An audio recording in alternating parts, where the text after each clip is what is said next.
let me show you what I prepared for today's class. So you're going to see a picture and you're going to help me also reading some questions and answering those questions as well. Okay.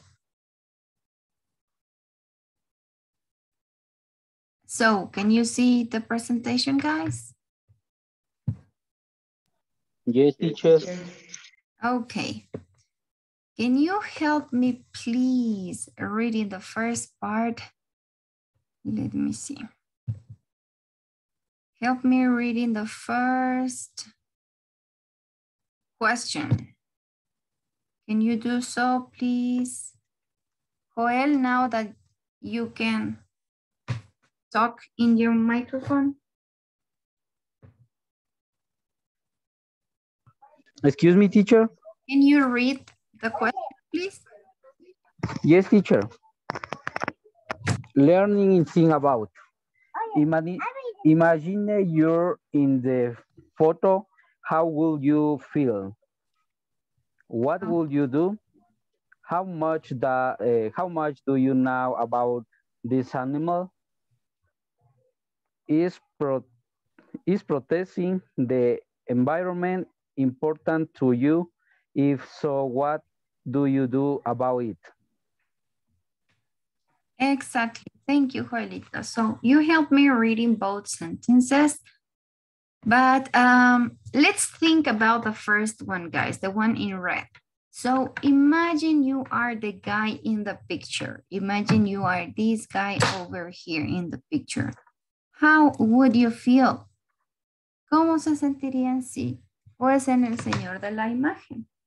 How would you feel? What would you do? And how much do you know about this animal over here? So tell me, please. This time I'm going to ask to Pedrito. How would you feel if you were the guy in the picture? Good morning, teacher. Oh my God, I don't know. I will feel scared, maybe, because this is the dangerous animal. I don't know, no? Definitely. Everybody would be scared, right? It's not a small kitty. It seems to be like a cheetah or something like that, right? We don't know.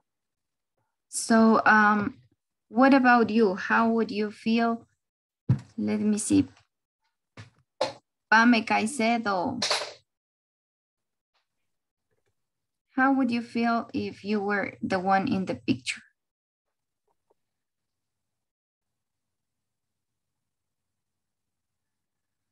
I can listen. Yes. We can see in the picture an animal dangerous, but I don't know. No sé, teacher, cómo se dice ese animal.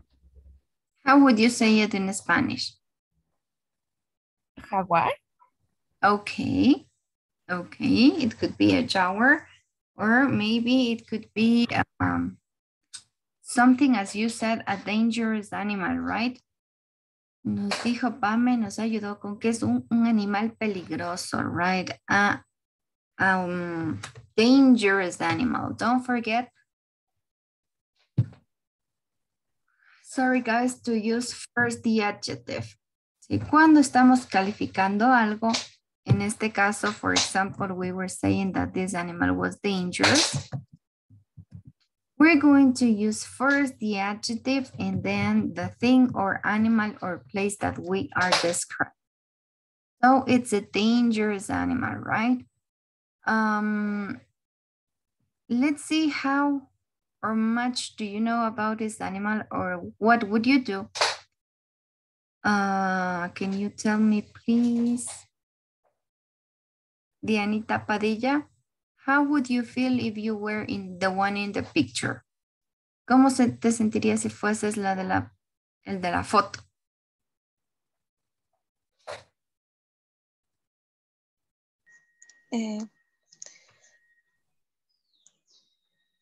Nerviosa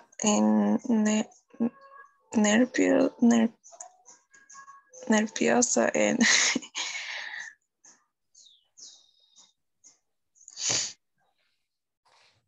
What would you do? ¿Qué harías?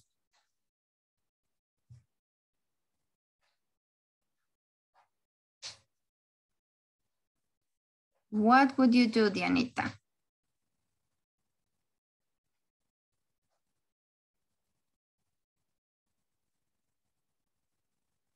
I know that most of you would feel nervous. What would you do?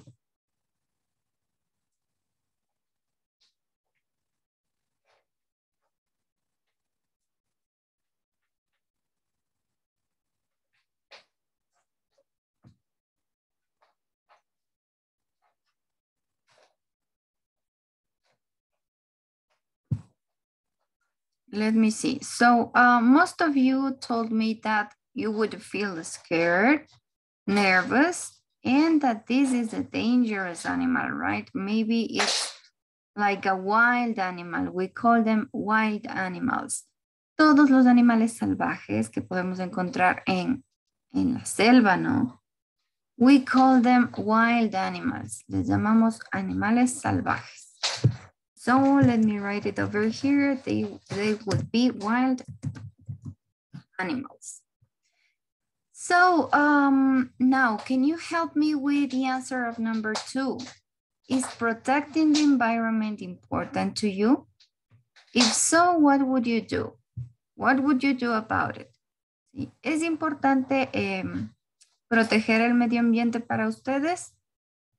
Si la respuesta es sí, ¿qué harían ustedes para proteger el ambiente? What would you do? Okay, help me with the answer of question number 4, please. This time, Dianita Ramirez. Help me. Okay, for me, it's very important the protection of environmental because it's our house, and I do more action. For example, I consume less water in the bathroom or in the the kitchen, for example, or I don't fill down the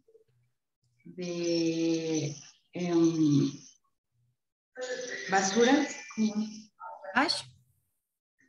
in the streets, and I was that the industries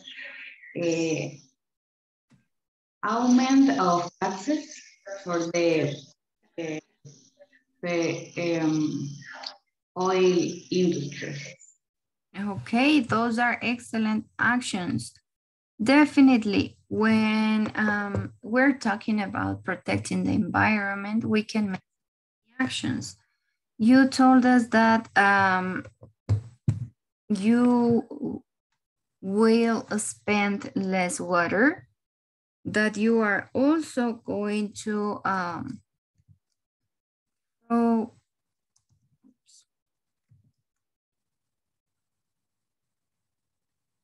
throw with H over here, throughout the garbage, right?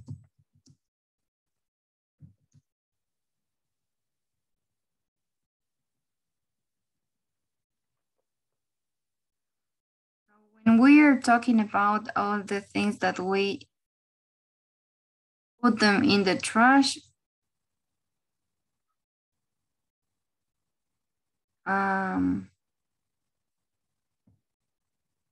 we're talking about things we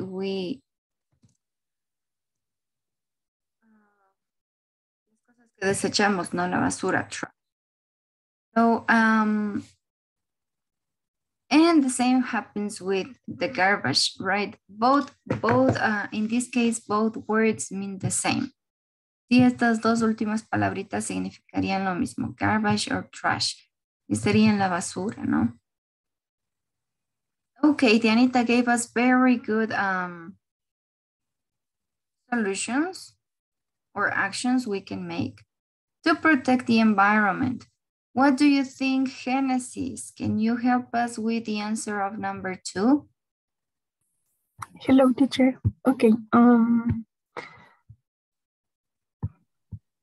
Or if I care to take of the environment, I will take good of the water because it is very important for person.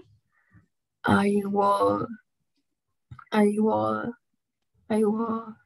ocuparía, no sé cómo se pronuncia, what is necessary. You would use just the necessary, right? Just the necessary water. Thank you, Genesis. That's good. So, you know, water is very important for us as humans and as people because without water, we won't survive, right? It would be very difficult to survive. So we need to start using just the amount of water we need. Don't waste that. No debemos desperdiciar el agua, ¿verdad? So, as you can guess, in this unit, we're going to be talking about environment. Environment and some issues that can cause us trouble with these natural resources, right? Sí, hay algunos problemas ambientales que nos pueden perjudicar o nos pueden pues causar mucho impacto, ¿no? So we're talking, we will be talking about environment in this unit. Vamos a hablar mucho sobre el medio ambiente en esta unidad. Let me move to the next point I have for you today.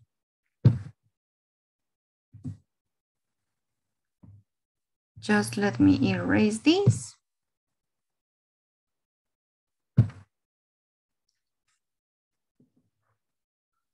Okay, guys, here we have some categories. We're gonna learn some vocabulary of environment, okay? So here we have some categories. We have the category of environmental problems. Sí, tenemos la categoría de los problemas medioambientales. We have a noun that means air, land, or water. Sí, vamos a buscar entre todo lo que tenemos aquí arriba. A noun that means air, land, and water. Sí, un sustantivo que signifique aire, tierra y agua. What would it be? Verbs to talk about solutions. ¿Con qué verbos ustedes hablarían de soluciones del medio ambiente? A noun that means animals or plants. ¿Sí? Un sustantivo que signifique animales y plantas. A noun that can be used or it can be a solution to environmental problems. ¿Sí? ¿Qué sustantivo puede ser usado para hablar de la solución de los problemas medioambientales? ¿Sí? A verb that means that something is destroyed or hurt. Un verbo que nos permita hablar o que signifique que algo está destruido o herido. ¿Sí? Lastimado. And the last two categories we have is an adjective that describes animals, plants that may disappear. ¿Sí? ¿Con qué adjetivo ustedes describirían a los animales o plantas que están a punto de desaparecer? Okay. And the last one would be a phrase that means no harmful to the environment. ¿Sí? Una frase que signifique que no lastima al medio ambiente, ¿sí? Que no es dañino con el medio ambiente. These are the 8 categories we have, and we have so many options. So you're going to help me choosing. Let me show you the screen. So I'm going to change the screen and see how can you help me. Okay, let me move to the page. Can you see the screen, guys? Okay. So, as I was telling you, here we have the environmental issues. Can you guys help me doing this? Here we have a little bit bigger. So, to talk about environmental problems, which options would you choose? The pollution. Pollution, exactly. Right? Tenemos la contaminación, the pollution. Good. Is there something else maybe? Besides pollution?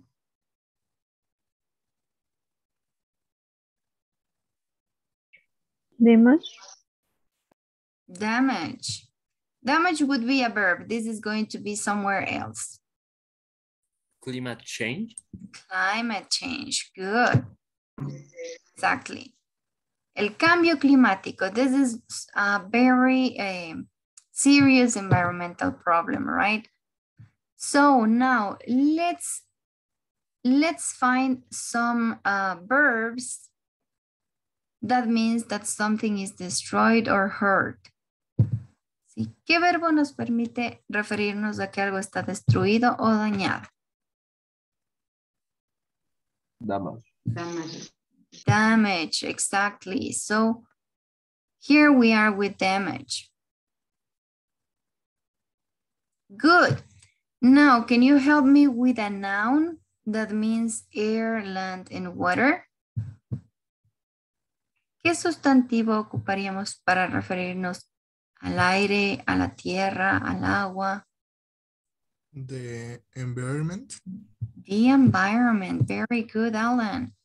So we're talking about the environment, el medio ambiente, right? The environment, good. Help me now with a verb that help us to talk about solutions. Recycle. Prevent. Okay, recycle. What else? Prevent. Prevent. Protect. Protect. Good. Conservation project. That would be a noun. We're looking for a verb. And save. Save, exactly. Save would be a verb as well. Thank you, guys. So let's see. Now we're going to look about or look for a noun. A noun that can be a solution to environmental problems. Sí, un sustantivo que puede ser una solución para los... Conservation projects. Exactly. Now we have conservation projects. Exactly. Sí, proyectos de conservación. Very good. What about a noun that means animals and plants?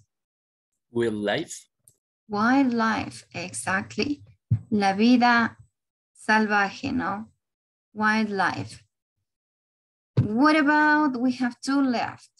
When we want to refer about animals and plants that may disappear, what would we use?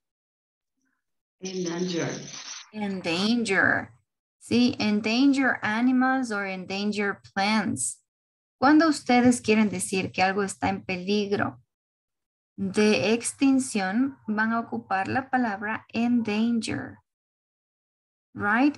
And the last one we have, a phrase that means that no harmful has been made to the environment. We have this word environmentally friendly. ¿Sí? Esta frase de amigable con el medio ambiente Se utiliza mucho en varios productos, ¿no? Environmentally friendly. This means that you haven't hurt any plant, or maybe you haven't destroyed some specific plants of a place. ¿Sí? Amigable con el medio ambiente significa, ¿no?, que están ocupando productos biodegradables, que no están dañando el medio ambiente, que no han talado indiscriminadamente los árboles and things like that. So this is like a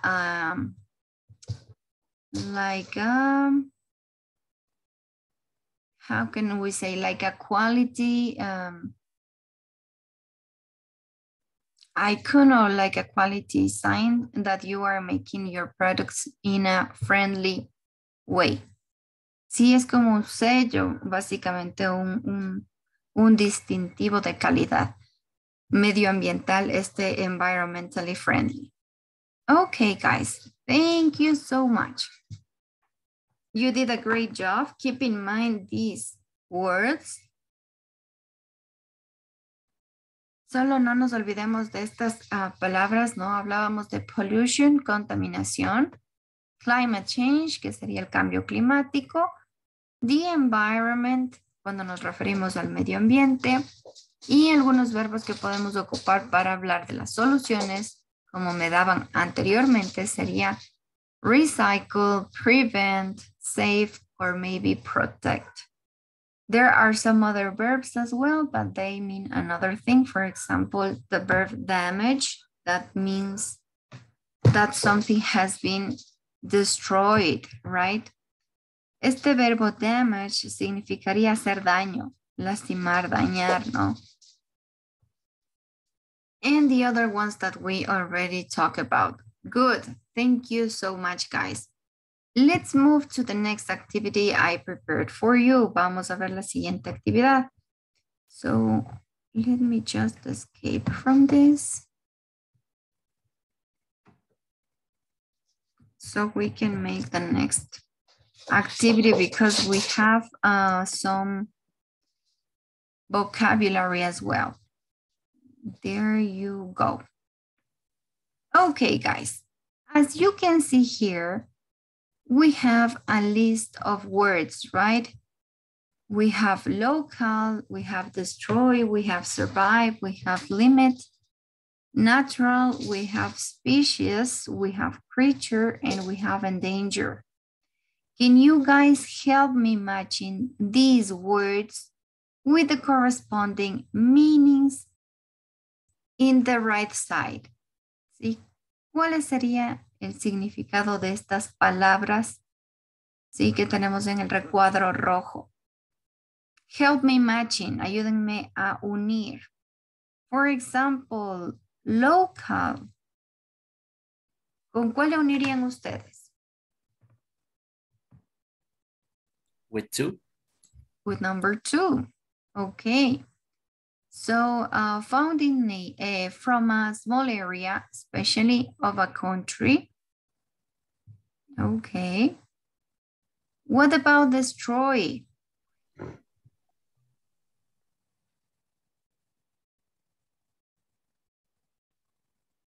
What would be the meaning of destroy? ¿Cuál será el significado de destruir? To damage something. Exactly, to damage something so badly, it can't be used, right? Dañar o destruir algo de manera, o sea, tan mal que ya no pueda ser utilizado, ¿no? What about survive?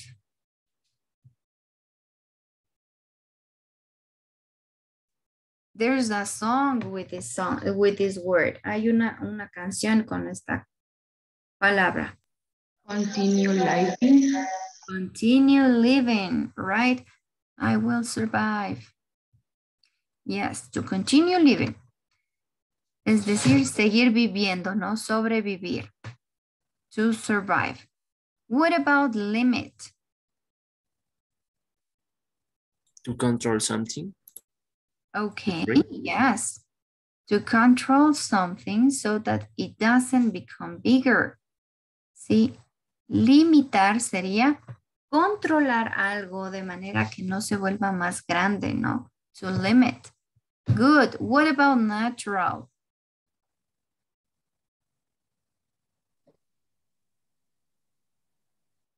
Number 1.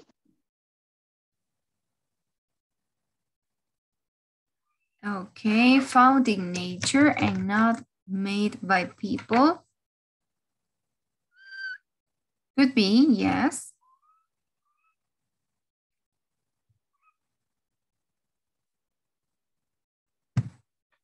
What about the species? Number 4. A tallo de animal o planta. Okay.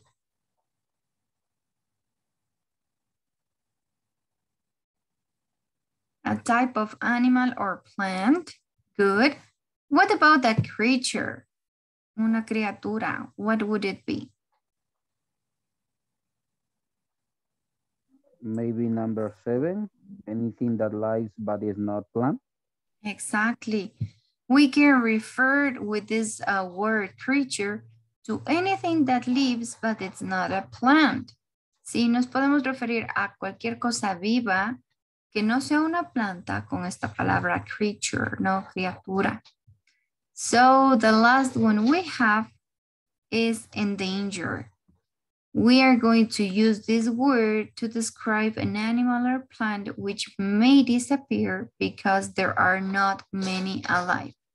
Sí, acuérdense que esta última palabra, endanger, significaría en peligro de extinción, ¿no? Es decir, que es muy probable que pueda desaparecer porque no hay muchas de su tipo, de su especie vivas.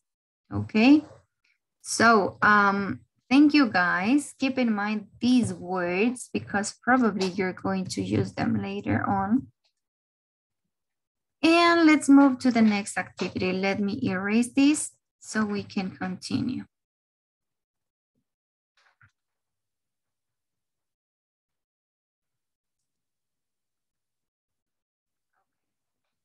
There we are. So, with the words that we just saw, ¿sí? Con las palabras que acabamos de ver, un momento que ustedes me ayudaron a unir con el significado, we're going to complete this small text. So, try to use some of the words you have in the box to complete this paragraph, okay? So I'm going to ask some of you to help me reading, and in this way, you can help me also completing this paragraph, okay? So let's see, can you help me with the first line, please? Manu, how would it be? ¿Cómo completarías la número 1?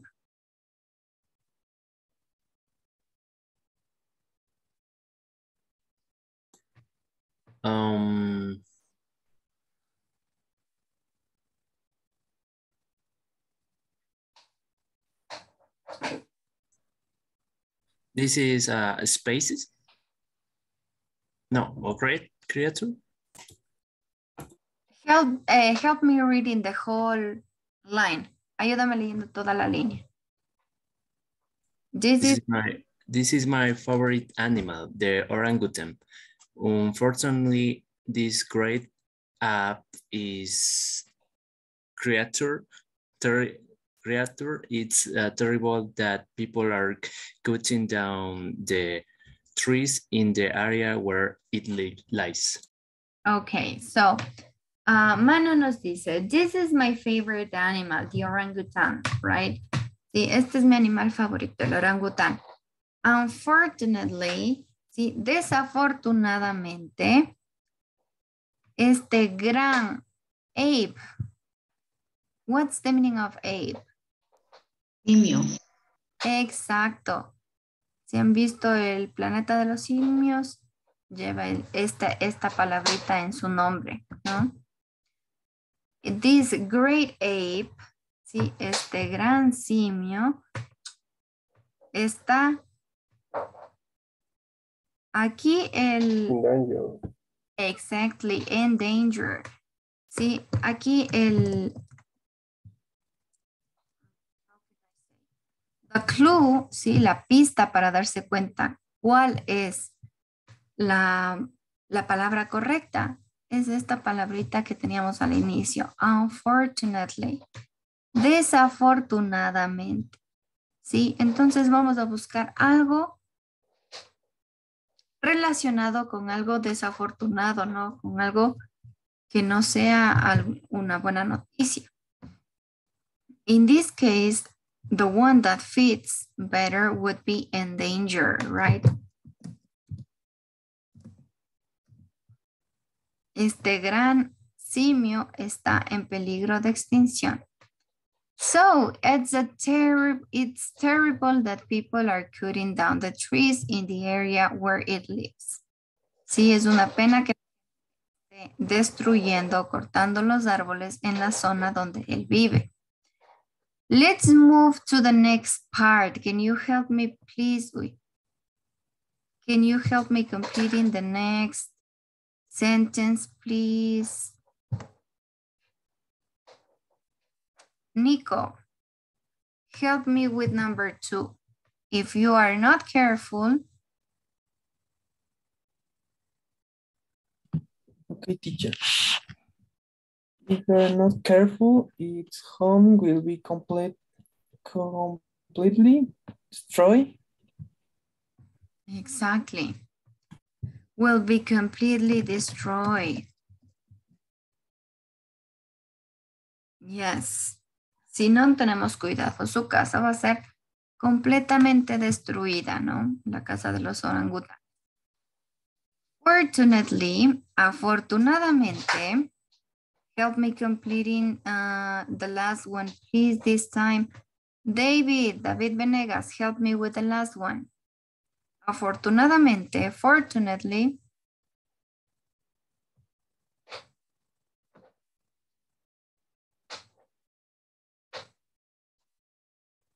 Wake up, David. Yes, teacher. Help me completing number 3. Sería criatura. Okay, it could be. So fortunately, there are several conservation projects working on this beautiful creature. Yes, could be creature. What else can we use? Species. Exactly. We can also talk about the species, right? Good. So thank you so much, guys, for helping me completing this. But it's not the last thing you're going to complete. We have 2 extra readings, so more students can help me completing this, okay? So keep in mind that we're going to still doing the same. Vamos a continuar con el mismo ejercicio, ¿no? We're going to complete the information in the blank spaces. Seguimos completando la información en los espacios en blanco. Here we have another news. So, can you help me this time completing number 4, please? Alan, help me completing number 4. Okay, teacher. The ice in Arctic melting, some people say that the melting ice is natural, that human beings are not causing climate change. Okay. So, the ice in the Arctic is melting, it says, ¿no es cierto? El hielo en el Ártico se está derritiendo. Okay, here we have another verb, a new verb maybe.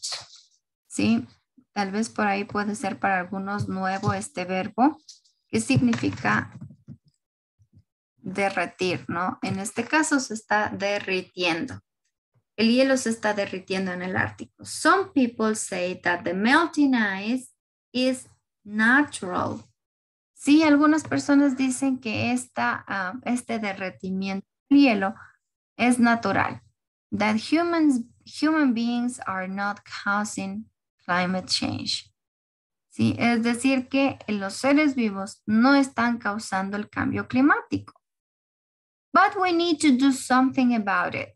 ¿Sí? Pero necesitamos hacer algo al respecto. And fast. ¿Sí? Y rápido.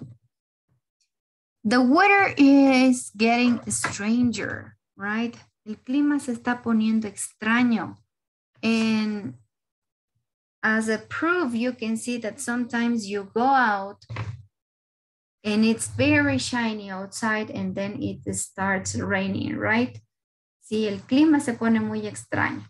Ahora a veces salimos y enseguida hace el sol de la vida, el sol bielero de la vida y de repente llueve, ¿no?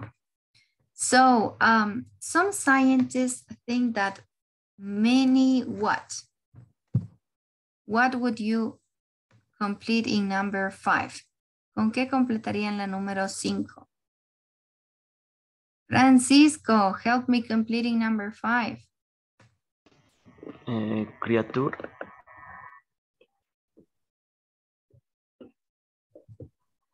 Okay, could be.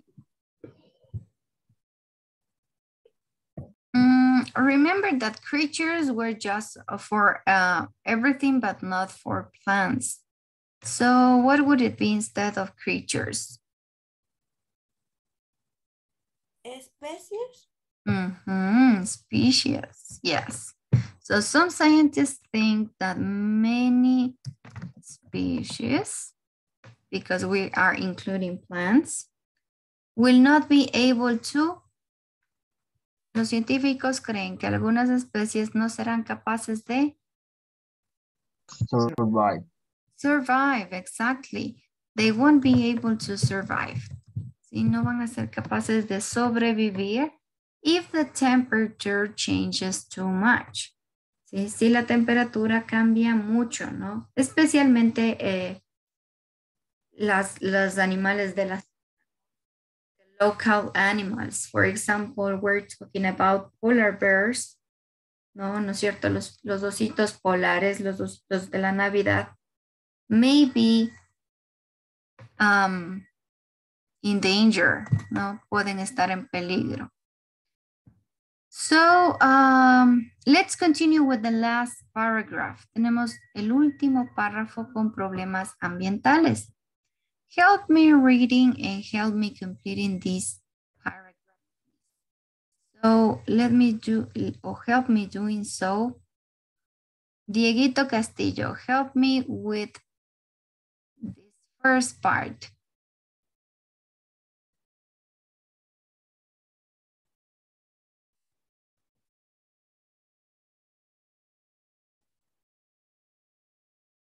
Wake up, Diego Castillo. Please help me with this one.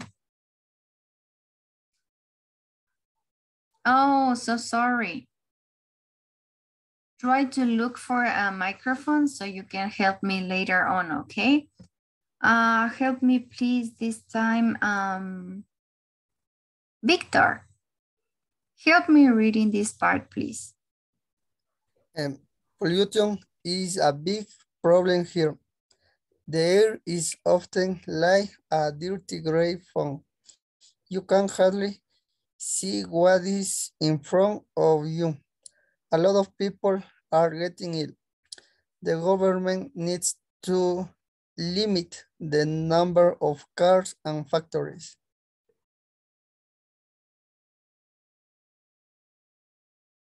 Oops, sorry, yes. Needs to limit, exactly, that's the answer. The government needs to limit, right, the number of cars and factories. So here we have some new words maybe. You know that dirty would be like sucio. This would be an adjective to describe that something it's not clean, right? It's dirty. Cuando algo no está limpio, podemos ocupar este adjetivo que se refiere a que algo está sucio, ¿no? It's dirty. The air is often a dirty gray fog, ¿no? El aire generalmente está sucio, ¿no? Es como una Neblina podría ser gris, ¿no? A gray fog. Esta palabrita fog, ojo que no estoy diciendo frog, sino fog, sin la R, se refiere a la neblina o a la niebla, ¿no?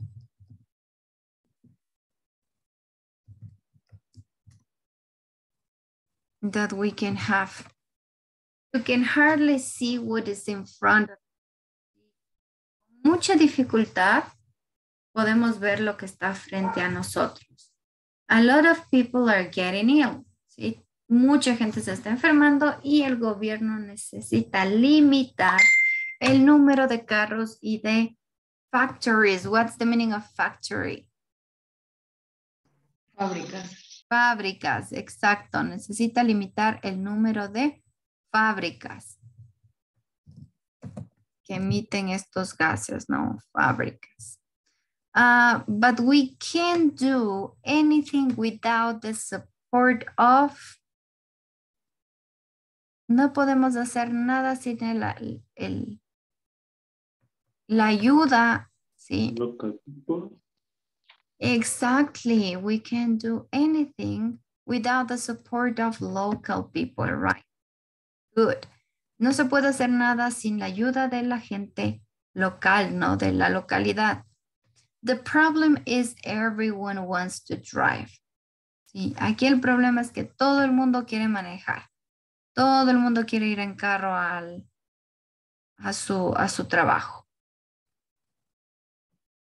So this is causing this kind of environmental problems. ¿Sí? Es por este motivo que se dan este tipo de problemas medioambientales. Have you seen a city like this? Polluted this way? ¿Han visto alguna ciudad que sea así de contaminada? Yes, teacher. Where? Quito, centro histórico. Yes, the center of Quito would be, it's dirty, not just the streets, but also the air, right?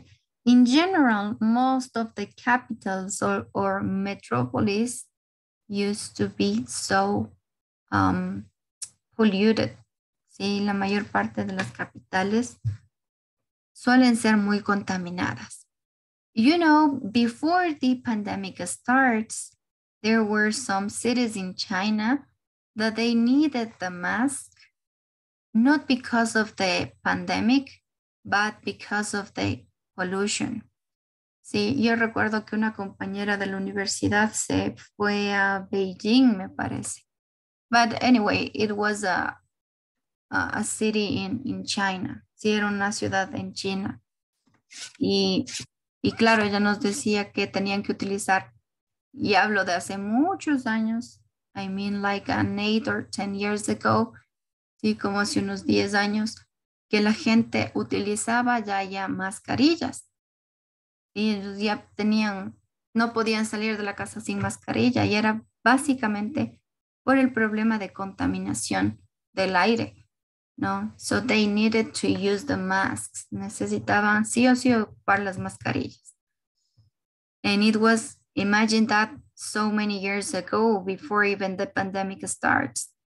Sí, esto ya pasaba antes incluso de que la pandemia empiece. So this is how bad we make to the environment. Y así de malos somos con el medio ambiente.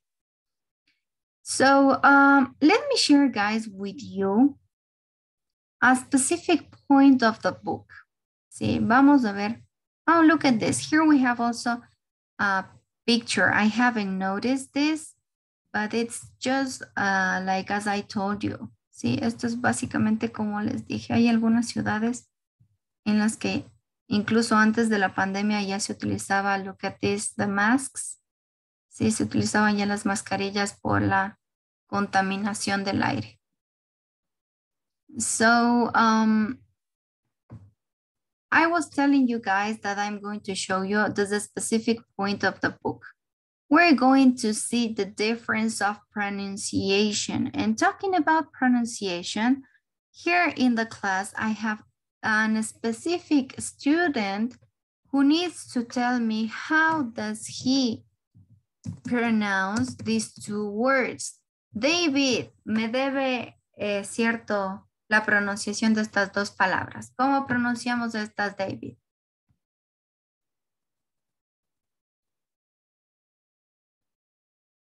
Wake up, Venegas.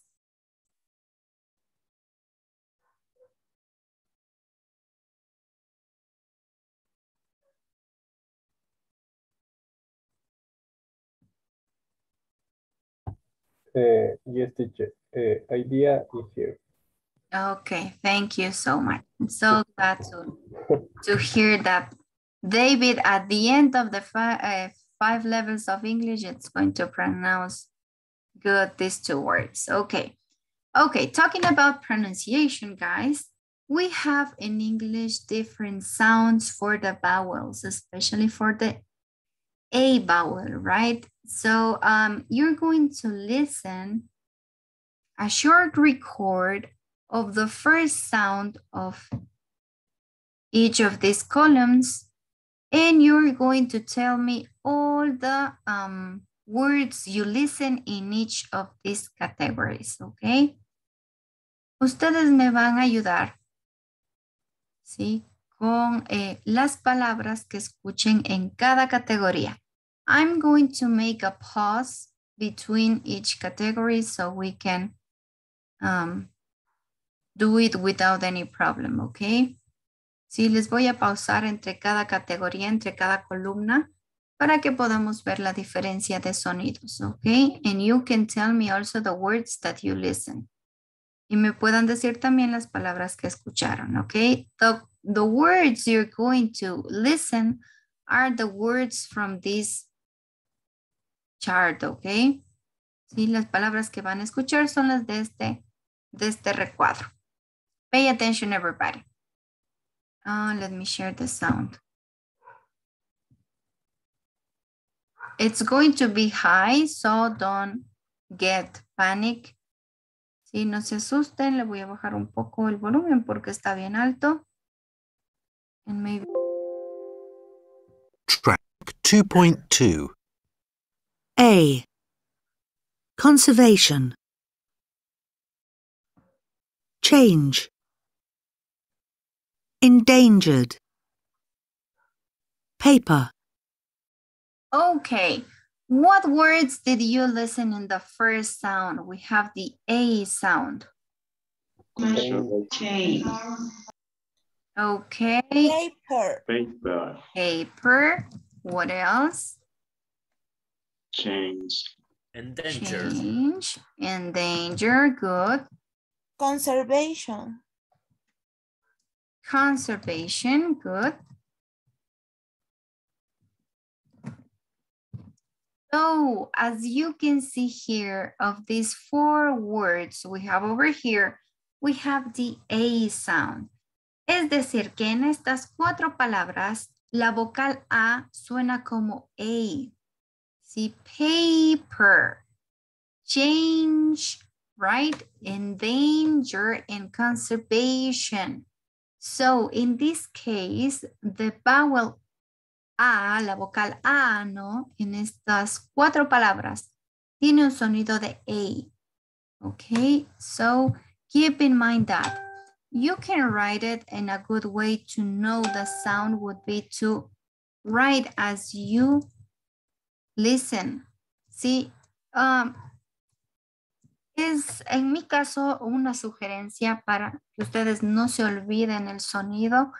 Sí, yo les decía, anoten sobre la palabra cómo escuchan. Sí, no importa que esté mal escrito. Entienden cómo pronunciar, sí va a ser mucho más fácil después repetir y repetir la palabra y lograr esa pronunciación, ¿no? For example, I can say, cuando hay muchos problemas de pronunciación, pueden escribir cómo suena, ¿sí? Sobre la palabra, y así ustedes se van a acordar cómo pronunciar. Like this, paper, right? This is going to be useful, especially with languages that doesn't sound as the way you read them. Sí, este consejo es muy útil, sobre todo con los idiomas que la pronunciación cambia, ¿sí? A cómo está escrito. So in this case would be paper, right? Here we have 4 words with the A sound. Tenemos 4 palabras con el sonido de A. Vamos con el siguiente sonido. Pay attention, guys. R. Glass. Plants. A. We have plants and what else? A. Glass. Glass, right? We had glass and good. This sound is like an ah, right? It's like the most similar to the vowel we know. Sí, este es un sonido muy parecido al de la que conocemos, ¿no? Glass and plants. So we're using the A, well, the sound of the vowel. ¿Sí?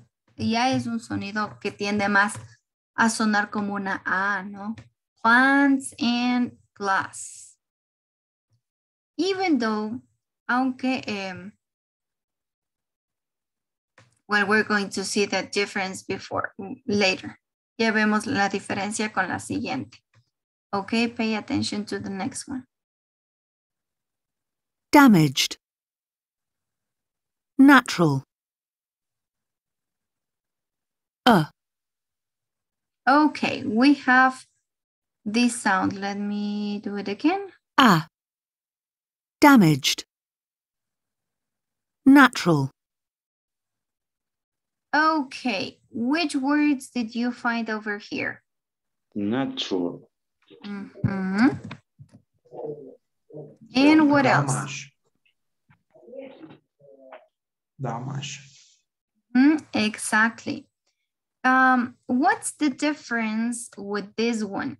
What happens with this one and the one that we saw just before? ¿Qué pasa con la diferencia de estas?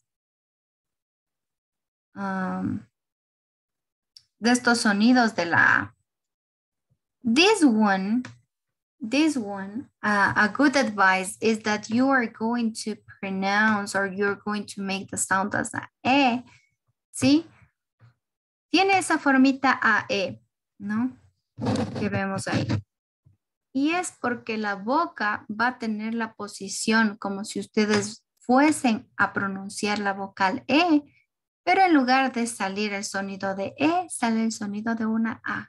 So, natural. Okay, it's going to be like an E, pero sale un sonido de A. This is the difference between the last one. Sí, esa sería la diferencia con la anterior. La A es un poco más abierta, ¿no? Like glass. And the other one is like natural or damage. Look at this. The mouth, it's going to change, right? It's like damage. Se hace como si fuésemos a pronunciar la E, pero sale una A en la pronunciación. That's the difference between these sounds. And the last one we have is a different sound. Listen carefully, guys. Animals. Climate. We have animals and what else? Climate. Climate. Exactly.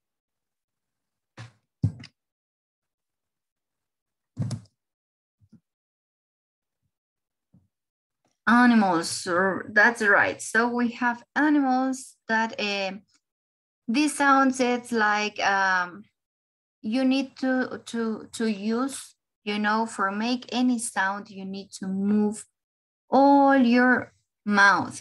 Sí, para hacer todos los sonidos y ver la diferencia entre el uno y el otro, siempre vamos a necesitar mover mucho nuestra boquita. So we're going to use the lips and the tongue as well. See, para ver el uso, la diferencia de estos sonidos, se necesita mucho practicar y mover no solo los labios, sino también el uso correcto de la lengua, ¿no? Hay ciertos sonidos en ciertos idiomas que requieren un sonido más nasal o que la lengua tope el paladar o los labios, ¿no? It's going to depend.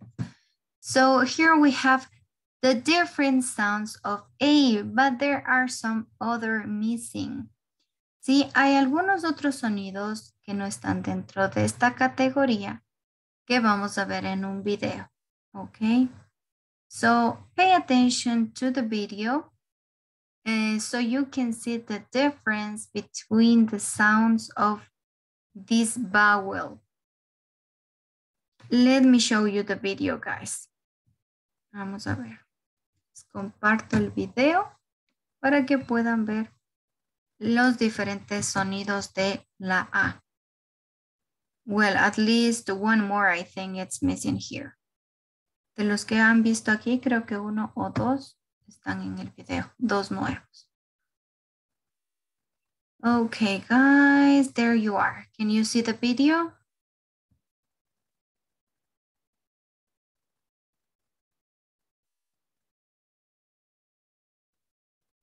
Yes, no, can you see it? Yes, teacher.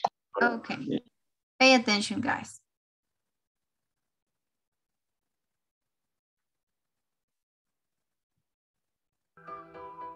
Las vocales en inglés, una pesadilla. Y es que nosotros tenemos 5 y ellos tienen 12, no tengo ni dedos en las manos. As, por ejemplo, tienen 3. Una es esta. El símbolo es una AE porque en realidad ponemos vocal de E y decimos A. Es una vocal corta y es la que tienes en, por ejemplo, la palabra man. Después tienen esta, la tienda de campaña. Es también muy corta, muy seca. Pero aquí tienes la boca cerrada. Es casi una O en la boca, pero después dice A, O. Como en A.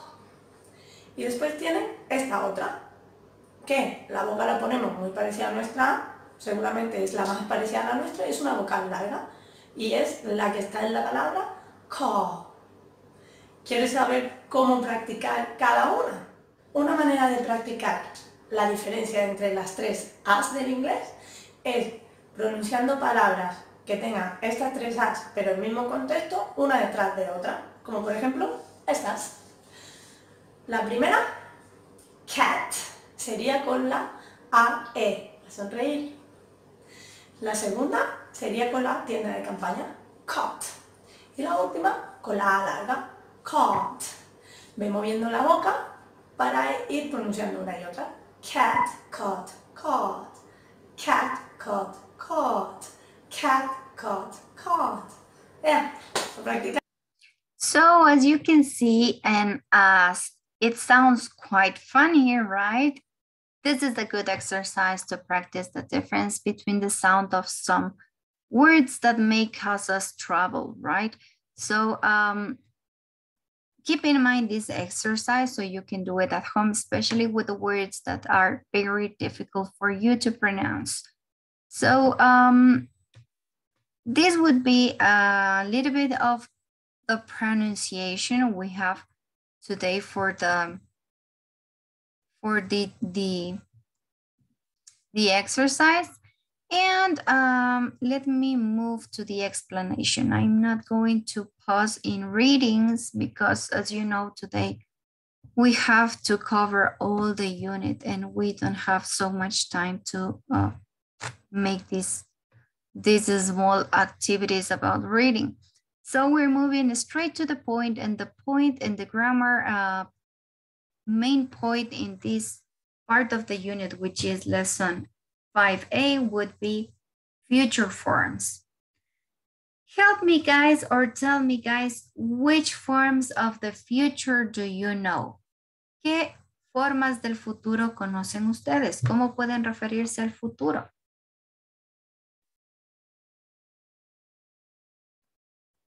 Will, might, going.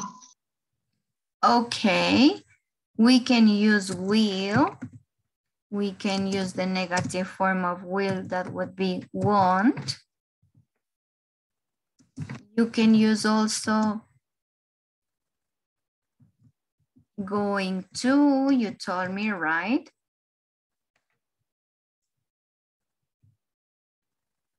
Be going to. And something else, do you know any other form of the future? Shall, might. Okay, could be shall.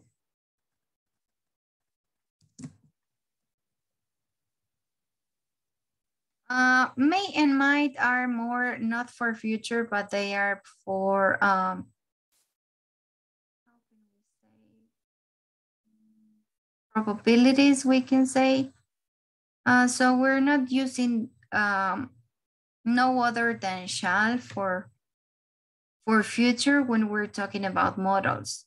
Sí, si hablamos de verbos modales, el único que utilizaríamos para referirnos al futuro, aparte de will, sería shall.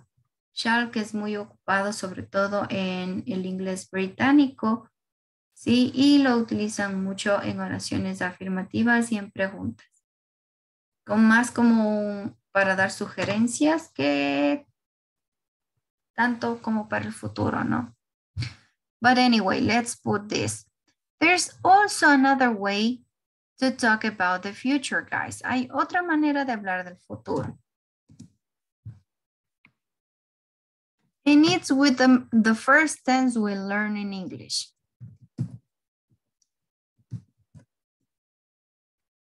Sí, parece extraño, sí, pero otra forma de hablar del futuro es ocupando el presente.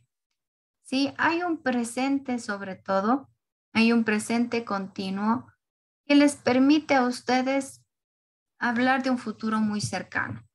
Sí, so when you are saying some things in present continuous tense, maybe you are referring to the future. Sí, algunas veces nos permite referirnos a un futuro muy cercano utilizando el presente continuo. For example, when you say, or when I'm saying, I am taking the exam tomorrow. ¿Sí? Voy a tomar el test o voy a hacer la prueba mañana. Sí, voy a tener el examen mañana. I am taking the test tomorrow. And I'm using a present continuous tense, right? I'm taking the exam tomorrow. Tenemos aquí un presente continuo, pero nos permite referirnos al futuro. Porque estamos hablando de un futuro muy, muy cercano. So, let's see then which of these forms you know how to use them all, I think, at this point, but we need to make a short review of these future forms. Sí, hay que hacer, yo sé que la mayoría de ustedes ya conoce las formas del futuro, saben cómo utilizarlas, pero vamos a hacer una revisión en esta parte de la unidad. So, first we have, when you want to talk about decisions, plans, and arrangements. ¿Sí? Cuando queremos hablar de decisiones, planes, ¿sí? O cualquier planificación que tengamos, right? Any arrangement, we're going to use the following forms, ¿no? Para cualquier disposición, plan o decisión, vamos a ocupar cualquiera de estas formas del futuro. Look at this. When you make some spontaneous decisions, you're going to use will. ¿Sí? Es decir, cuando la decisión, el plan, ¿sí? O la disposición, el plan o lo que sea que tengan ustedes, se ha tomado en ese momento algo de forma muy espontánea, you're going to use will. ¿Sí? Ahí ocupamos el will. Por ejemplo, si yo les digo, I will give you 10 points in the final exam. Sí, ahorita se me ocurre. Les voy a dar 10 puntos en el examen final si participan en clases. Or if you turn on the camera. Sí, si prenden la cámara, les doy 10 puntos al final. It's a spontaneous decision, right? Es una decisión espontánea. So this is why I'm going to use will. En todo tipo de decisiones espontáneas que les nazca en ese momento, van a ocupar el will. What happened when you plan it in advance? ¿Qué pasa cuando ustedes ya han planificado con anticipación una decisión, un plan o alguna salida o lo que sea? In this case, you're going to use going to.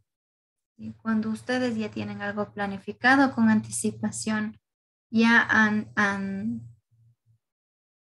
lo han estudiado con anterioridad, ¿sí? Y ya saben exactamente a dónde van a ir, qué van a hacer, cuánto tiempo se van a demorar, van a utilizar el going to, because these decisions have been made earlier, ¿sí? Estas decisiones, es decir, estos planes, ya se han estudiado con anticipación, ¿no es cierto? Se han realizado con anticipación.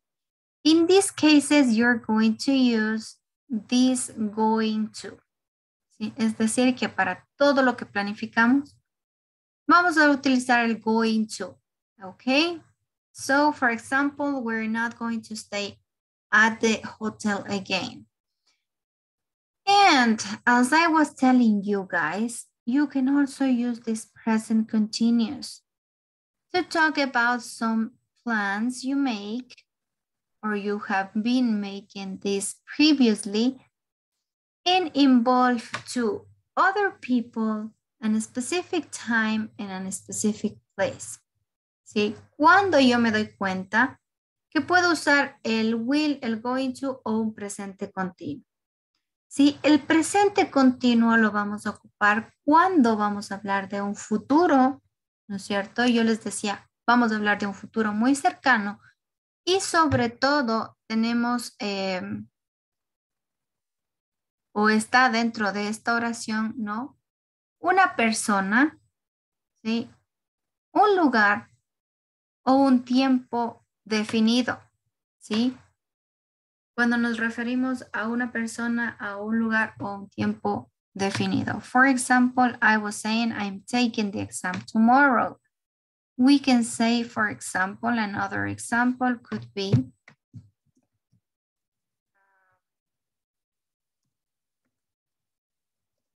I'm playing chess with Diana.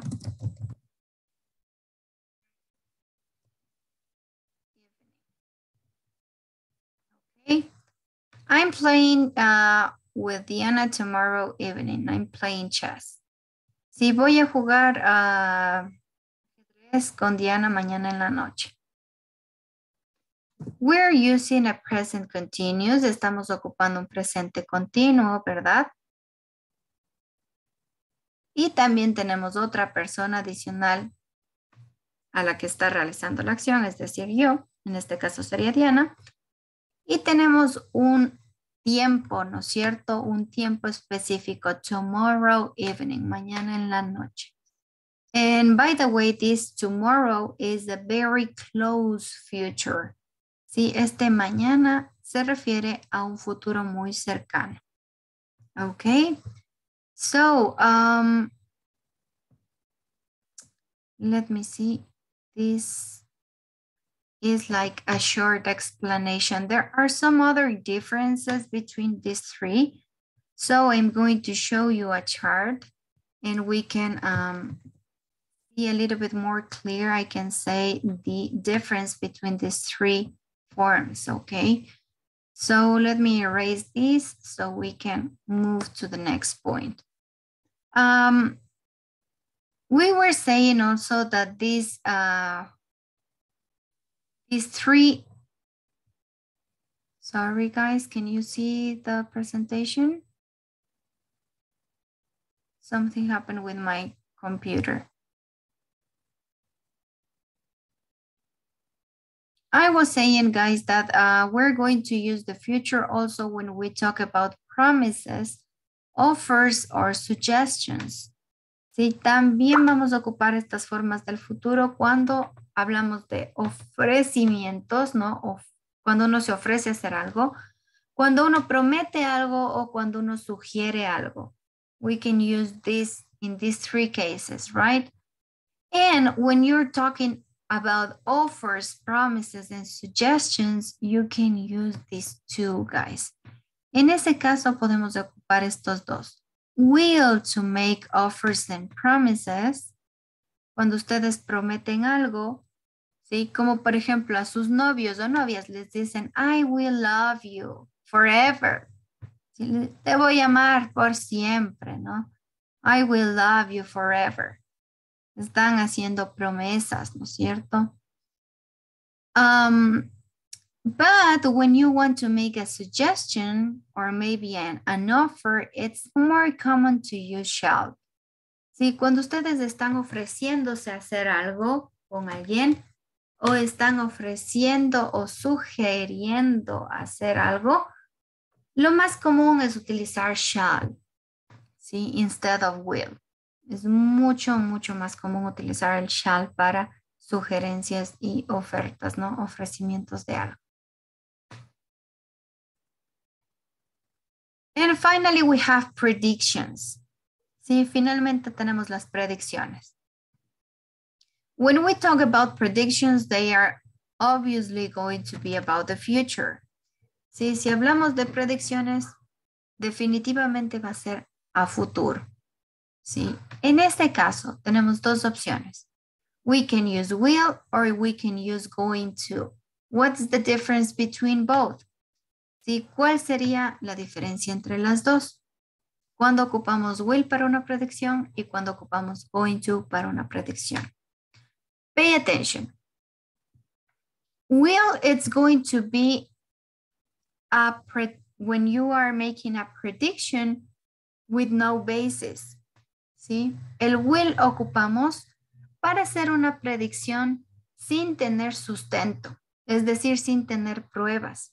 Ustedes están haciendo una predicción sin tener pruebas, ¿no? Por ejemplo, when you say, I will win the lottery. Or I will win el pozo millonario today. Sí, me voy a ganar el pozo millonario hoy. Es una predicción, pero no tengo ningún sustento, ¿no es cierto? No tengo pruebas de que me vaya a ganar. No he comprado siquiera el pozo millonario, entonces no hay como que una base sólida para que esa predicción pueda darse, ¿sí? On the other hand, you can use going to when you are making predictions, but in this case, when you have proofs, when you have some specific facts that can support your point or your prediction, ¿sí? En este caso, el going to lo vamos a ocupar sobre todo cuando hacemos predicciones que son muy probables de que sucedan porque tenemos las pruebas, tenemos hechos, tenemos algo que sustenta esta predicción. So, for example, por ejemplo, si yo digo, estoy viendo que David, vamos a suponer, ¿no? Que David tiene 0 en el primer parcial, 0 en todos los trabajos. Una predicción sería, David is going to fail English, right?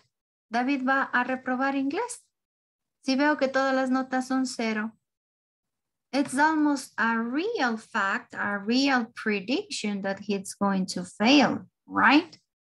Es muy seguro que él falle, que él no apruebe inglés, si tengo como prueba que todos los deberes tiene 0, ¿no es cierto?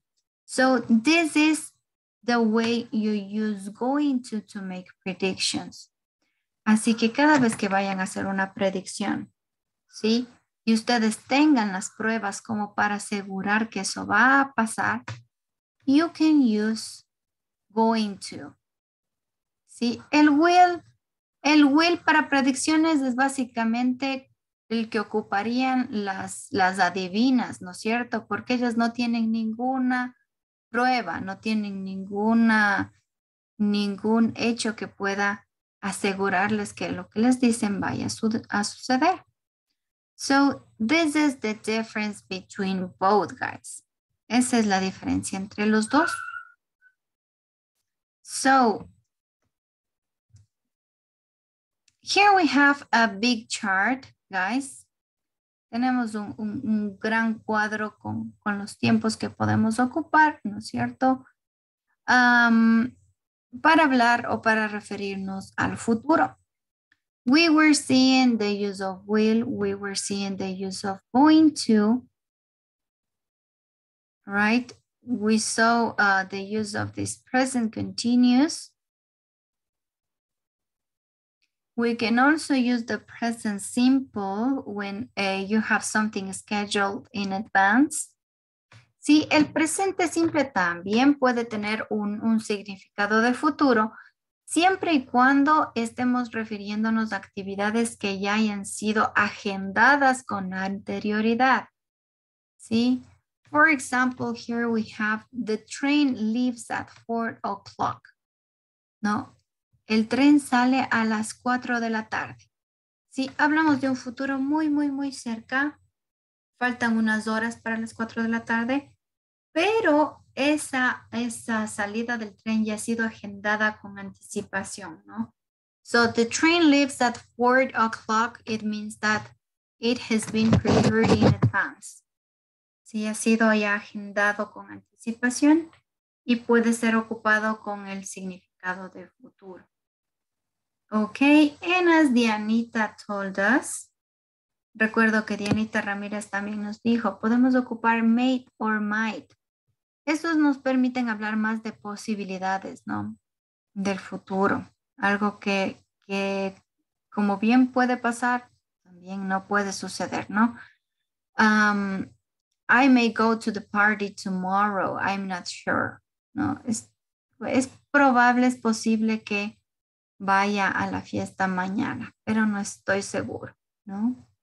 So, these are all the future forms we have.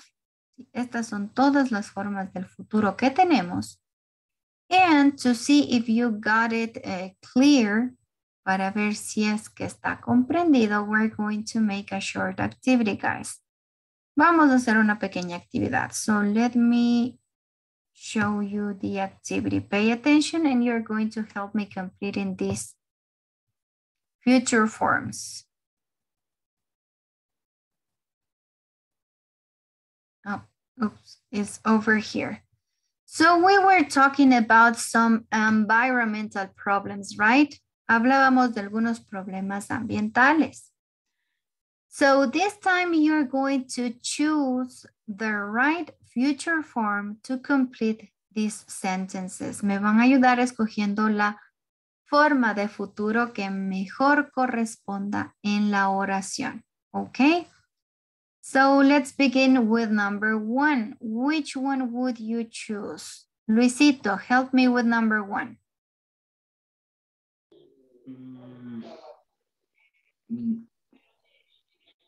Letter D.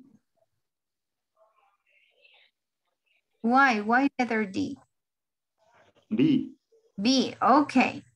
Letter B is the one. Oh my God, look at the clouds. It's to rain. Mira las nubes. Va a llover, ¿no es cierto? Estamos haciendo una predicción basándonos en algo que vemos, algo que es evidente, es una prueba, ¿no? So let's move to number 2. I promise you, Mom. Which one would you choose? ¿Cuál ocupábamos para hacer promesas? Will be. Okay, I will be a good child. Good. So I would be a good child. Let's see the next one, number 3. Help me with number 3. What are your plans for tonight? ¿Cuáles son tus planes para esta noche? Help me, please, Pame Suarez. Help me with this one. Which one would you choose?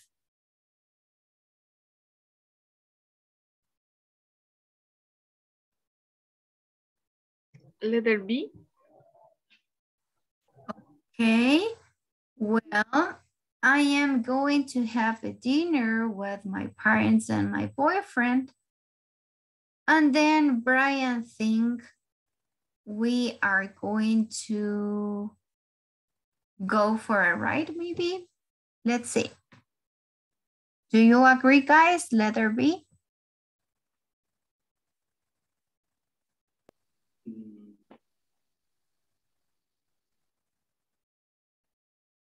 Why it wasn't the right one, letter B?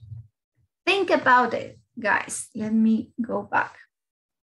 The right one is letter A because in the first part we have, sí, en la primera parte tenemos. ¿Cuáles son tus planes para esta noche? Hablamos de planes, hablamos de algo que ya se hizo con anterioridad, ¿verdad? I am having a dinner with my parents and my boyfriend. Voy a tener una cena con mis papás y con mi novio, ¿verdad? ¿Y qué pasa con la segunda parte? And then I think, ¿sí? La segunda parte, ya tenemos un I think. Ese I think suena más bien como a una decisión espontánea. Es algo que no es completamente seguro, ¿no? And then I think we will go for a ride. ¿Sí? Y después yo creo que vamos a ir o vamos a salir a pasear, ¿no? Es más como algo que no es tan seguro de que suceda. Por eso ocupamos el will. Es una decisión un tanto espontánea, ¿ok? Let's move to number 4. How would it be this one? ¿Cómo completarían esta, chicos? What time does your class start? Acuérdense cuando agendábamos algo con anticipación. Going to start. Okay, could be. We have a specific time. Acuérdense, justo al último vimos el tren. The train leaves at 4 o'clock. It's almost the same. Is starting. My class is not starting. It's not going to start. It starts. Sí, acuérdense, nosotros veíamos en este último cuadro. Let me move to the chart. Sí, timetable events. Sí, eventos que tienen un horario definido. Cuando son cosas definidos, que sí o sí empieza a esa hora, sí, ya está el horario establecido. En ese caso vamos a ocupar el presente simple. It's the case of the exercise. Sí, en este caso hablábamos de la clase. La clase ya tiene un horario, ¿no es cierto? Está definido ese horario. That's why we're going to use present simple this time with the meaning of the future. Sí, con un significado de futuro. My class starts at 11 a.m. Sí, mi clase comienza a las 11.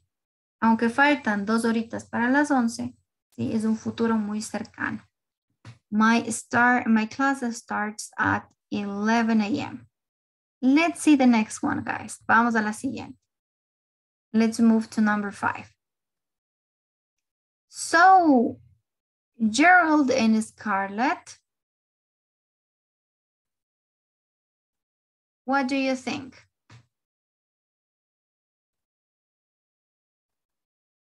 Which one would you choose? Let me see. Maybe letter A. Letter A, okay, let's see. Vamos a ver, wait. Let's see letter A. So Gerald and Scarlett are going to redecorate their living room next year. Really? Perfect. I will help them. Good. Excellent. Muy bien. Entonces, estos dos chicos van a redecorar, ¿no es cierto?, su comedor el año que viene. Para hacer una redecoración o remodelar algo, ¿no es cierto?, redecorar algo, casi siempre se planea, se planifica eso con anticipación, ¿no? That's why you use going to redecorate. Then we have really perfect. I will help them. Cuando nosotros nos ofrecíamos, ¿no es cierto?, a ayudar a alguien, ofrecíamos algo, ocupábamos el will. I will help them. Good. Let's move to the next one. Vamos a la siguiente. Let's see number 6.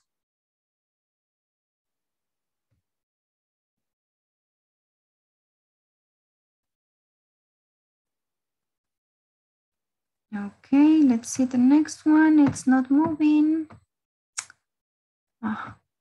Let me reshare with you the screen so maybe it can move.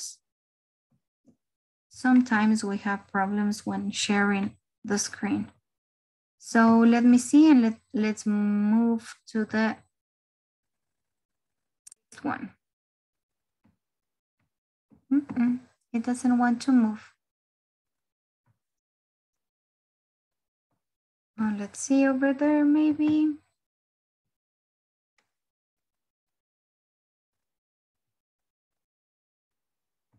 No, there's no way. Something happened. Okay, it doesn't matter. You got the point, I think. Let me see the next activity then. As you saw here, you had some forms of the future, right? Aquí vimos algunas formas del futuro. What are you going to do, guys? I think so. Let's try to keep going because we have a lot of things to see today. But let's try to do it in the best way. Let me share my screen real quick.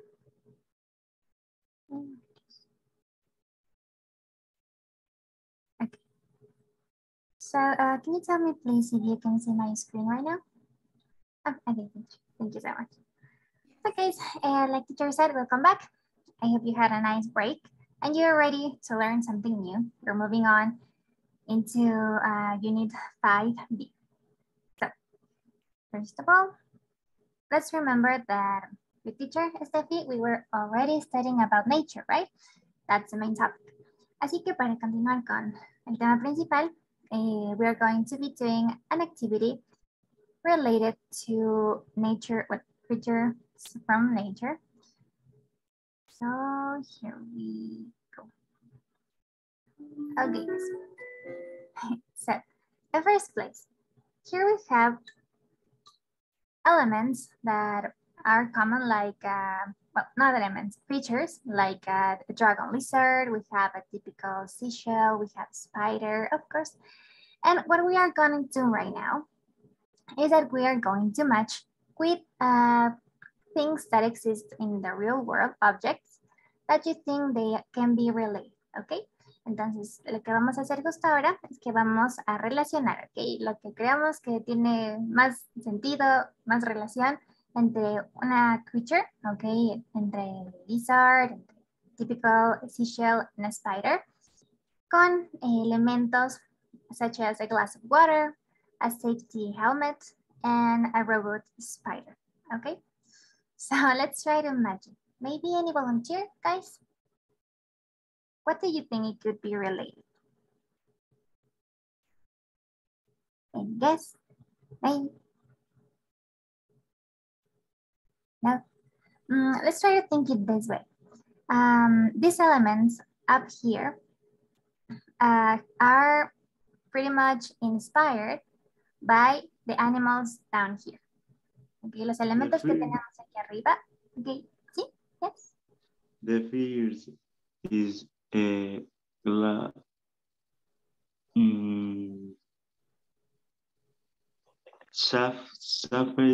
safety helmet Okay, safety helmet. and Tony Dragon Lizard. Okay, the Turning Dragon Lizard. Let's see. Anything else? We got two left. A robot spider and a glass of water. What do you think? Have in mind that these elements up here are based on these animals. Los elementos que tenemos aquí arriba están basados o fueron creados en base a las cosas que tenemos aquí abajo. Maybe anybody else wants to be volunteer? Spider, robot, spider. Exactly, very good. There we go. And finally, we have a glass of water. But let's see if we're correct or we got something wrong. Okay, we got two wrong. Okay, we have Turny Dragon Lizard and let me refresh it, please.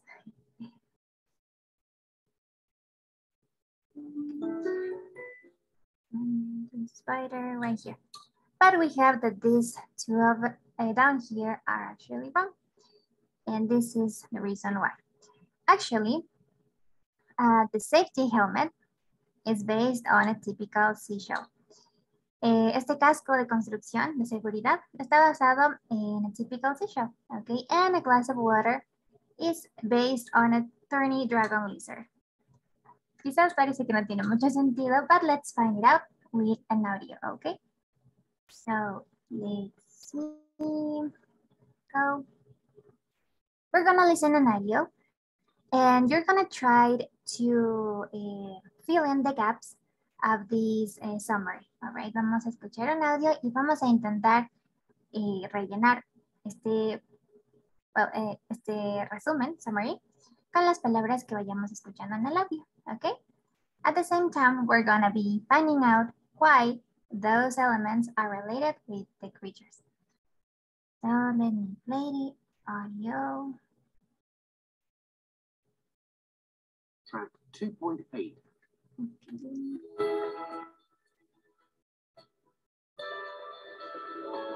Can you listen the audio?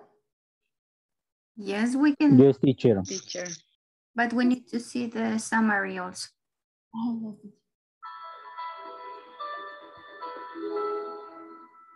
I visited biologist Andrew Parker to find out more about how the natural world has inspired everyday objects. Andrew, hello. What's this little animal you've got here? It's a thorny dragon lizard from the Australian desert. As you can see, it's quite small, about 20 centimeters long, but it's an amazing animal. You see, what I'm really interested in is what this little creature can teach us about collecting water. Okay. So, as I said, this lizard lives in the desert in Australia. And as you know, it's an incredibly dry place. But this lizard manages to live there very successfully. And we've discovered one of the reasons for this. If the lizard puts a foot somewhere wet, even just a tiny, tiny bit wet, its skin pulls the water up and over its whole body. When the water reaches the lizard's mouth, it drinks it. That's very clever. Yes. On the lizard's skin, well, in fact, in the skin, we discovered there's like a system of very, very small pipes. So the skin collects the water and these pipes pull it towards the lizard's mouth. That sounds really efficient. Well, right, yeah. So you see, we want to copy that system and use it in a device that collects water. If we are successful, the device will provide water for people who live in very dry environments. That's fantastic. And what other ideas have we taken from nature? Engineers are doing a lot with robots these days. For example, there's the rescue robot. It's just like a spider because it moves on 8 legs. And so it can move very quickly and make itself very small. So these rescue robots will be able to help people who are stuck in small spaces or who are trapped in buildings, for example, if there's an earthquake. So they'll be able to help save lives. Exactly. And then we're looking at seashells, which are very strong, but at the same time, they're very light. They don't weigh much at all. Scientists have discovered that seashells are made of lots of tiny blocks that fit together, but this makes them really hard to break. The plan is to copy this material to make safety equipment, such as gloves and helmets. So this material will protect people like a shell protects a turtle. That's right. And again, this could help save lives.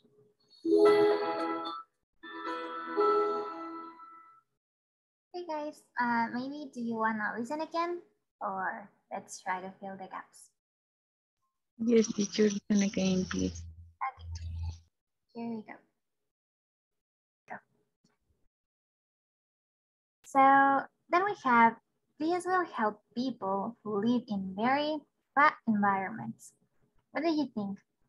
¿Qué tipo de ambientes, environments need more water? Right?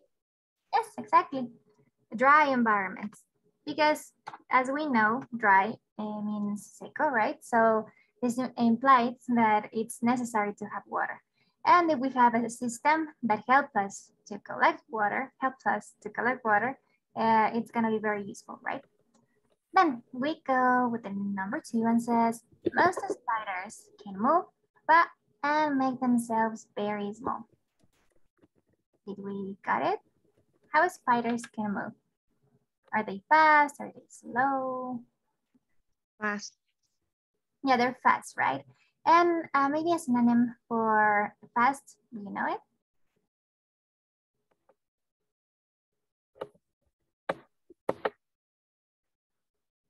Una palabra que está relacionada con fast. It's a synonym. Quick. Yes, exactly, it's quick, right? So, quick. But in this case, we put it quickly because the words need to adapt to the situation, right? So most spiders can move quickly. La manera en la que lo hace es rápida, okay? Rápidamente. And make themselves very small. So they can contract pretty much. So this has inspired the invention. Teacher, Yes. what is the meaning of themselves? Oh, the meaning of themselves, well, we have to go to the root of the word. Principalmente tenemos que ir a la raíz de la palabra. Y la primera es them. No sé si de pronto sepan o a qué se refiere them, en donde hemos visto antes them. Maybe anyone remembers? ¿Qué se referencia a them? Ellos. Yes, exactly. Cuando hacemos referencia a ellos, right? Y la siguiente, que es selves, es una parte de la palabra que hace referencia a ellos mismos.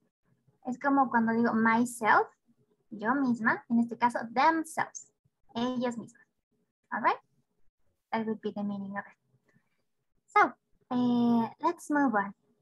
This has inspired the invention of a robot. Did you get the word? A robot that can help people. Maybe did you get it? What do you think it is? Un robot que pueda ayudar a las personas, que las pueda salvar. What do you think it's the word right here? Any clue, maybe? No clue? Okay, let's leave it this way and maybe we can listen again at the end one more time just to check and to see the missing words, all right? So we have this robot which will help people who are trapped in spaces. Small space. Yes, exactly, small spaces. Right? Small spaces, very good. Because remember that the spiders make themselves very small, right? So if we have a robot like spiders, tenemos un robot como las arañas, what is going to do? Get as well small and help people who are trapped. Very good. And then we have seashells. Seashells are very light. What do you think is right here? Seashells. They might be, I don't know, soft. They're tough, they're strong. What do you think? Seashells. By the way, if you don't know what this is a concha, right? Hard. Oh, they're hard, right?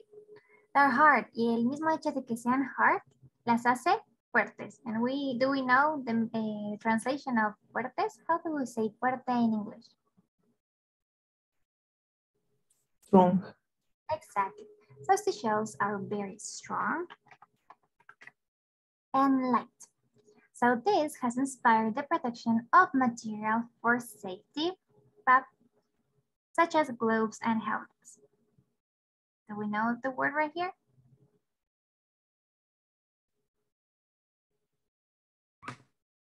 In the beginning, in the game, the teacher Patty did with you.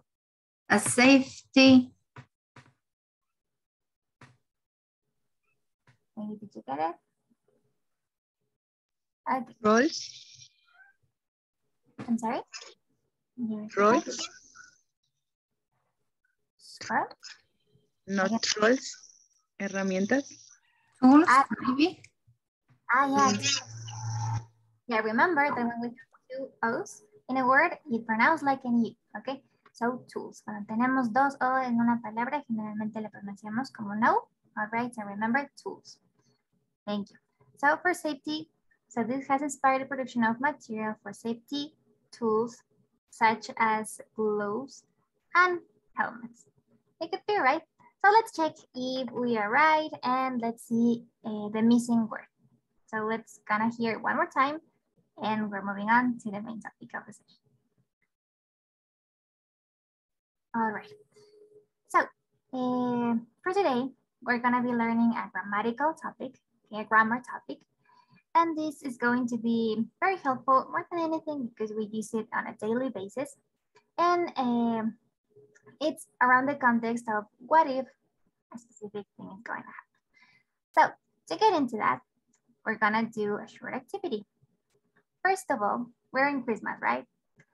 We're like 2 weeks to go to Christmas. And let's try to think, vamos a pensar right now, an hypothetical situation. Let's think that our parents are giving us $1,000, all right? That they are giving us $1,000 for Christmas. So what would we do, okay? So, bam, bam, bam. So what you are going to do right now is that you're gonna complete the sentence, all right? Entonces pensemos que nuestros parents, nuestros padres, nos van a regalar $1,000, all right? $1,000 for Christmas. What are you going to do with this? What will you do? ¿Qué vamos a hacer? I will buy a new cell phone. Okay, very good. I will buy a new cell phone, yes. So can you say the whole sentence, please? Puedes decir toda la oración. Like, read the first part. Okay. If my parents give me 100, 1,000 for Christmas, I will buy a new cell phone. Yes, thank you so much. Exactly. So maybe anybody else who wants to say it as well? What else would you do? ¿Qué más harían? Volunteer maybe? Me teacher, if my parents give me 1,000 for Christmas, I will use them to travel. Okay, I will use, I'm sorry, can you repeat that part, please? I couldn't listen properly. ¿Podrías repeat, please? Ay, no te escuché bien, I'm so sorry. ¿No se escuchó? Es que mi audio es un poquito mal. I'm so sorry. If my parents give me 1,000 for Christmas, I will use them to travel. Oh, okay, you will use them to travel. Very good. Like, I don't know, Italy, or maybe just to the beach, right? Any near place, or go abroad, like England, some nice place, right? Japan, I don't know. Okay, yeah, very good. Have in mind, guys, that when we are talking about a meal, we read it 1,000, all right? $1,000 in this case, for el signo, right? $1,000. But yes, guys, very good. So this is all what we are going to be learning today. Esto es todo lo que vamos a aprender, okay? Without realizing, maybe you already did like the whole class purpose. So this is called conditionals, all right? And conditionals are divided into 4 categories. However, we only are going to be learning 2 out of these categories, all right? Vamos a aprender sencillamente 2 de estas categorías. So, go. Here we go. So this kind of conditionals, these sentences, are composed with two parts, all right? Para la creación de los conditionals, necesitamos dos elementos.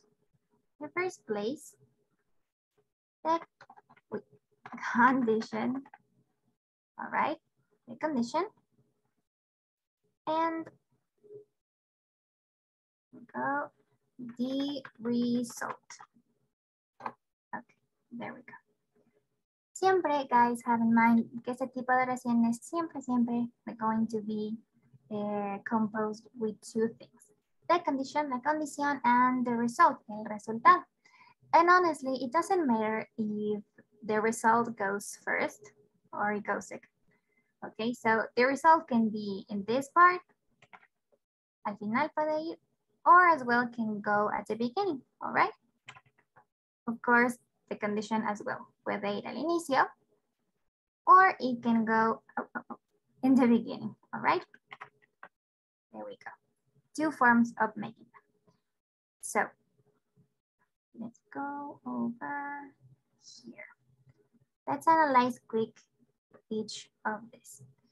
In first place, we have the zero conditionals that if you can see in this example, we have here, if ice cream gets warm, it melts.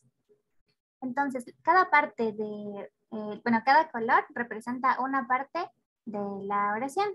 Es decir, el azul, en este caso, is the condition, blue is condition, and orange is the result. All right? The same thing goes down here. The orange is the result, and the blue is the condition. So, en este caso, la condición sería, if ice cream gets warm. La condición es que si se nos calienta el helado, ¿qué va a pasar? The result, it melts, se derrite, all right? Ese es el resultado inmediato de esta oración. Y por el contrario, por supuesto, si lo ponemos al revés, in first place we have ice cream melts, que es el resultado de algo que va a suceder. Si es que if, the key word right here, if it gets warm, si se calienta. Okay, so let's see the full structure of them. Como les mencioné before, the zero conditional is, all the conditionals are based with the condition and the result, como vamos repitiendo, right? However, what makes them different is the uses of each conditional. Que hace diferente a cada condicional son los usos de cada uno. Because this is going to have an impact in the tense of the sentence. Va a tener un impacto en el tiempo de la oración. In this case, zero conditional is used to refer to facts that are generally true. For example, scientific facts. The example of before. Like I told you, facts, maybe someone knows what it is? What do we mean with facts? Maybe do you know what it's related to, guys? ¿Alguien sabe que nos hacemos referencia when we talk about facts? Any clue? No clue? Okay, who could help me maybe? Any idea of what do you think could be facts? Exactly. Thank you so much. Facts are hechos, right? And of course, a fact, it has to be true, or most of the time true. Como en el ejemplo del ice cream, we know that any kind of ice cream, doesn't matter which kind of, if we put it into the heat, if we make it warm, it's gonna melt. Entonces esto es un facto, es un hecho, son cosas que van a ser verdad. So, the tense of zero conditionals are going to be always present simple. Es decir, que tiene el presente simple y por ende la condición va a tener un resultado inmediato, right? So, if you stand in the rain, you get wet. Esto es nuevamente otro hecho. If you hit ice, similar to before, if you hit ice, it melts. Igual, nuevamente un hecho, right? So, maybe guys, watching this picture, Can you give me an example of zero conditional? ¿Podrían dar un ejemplo? Based on this picture. You have here a candle, have a finger touching the fire. Maybe any volunteer who wants to give it a try? No volunteer? Okay, let me pick someone. What's over there? Maybe. Okay.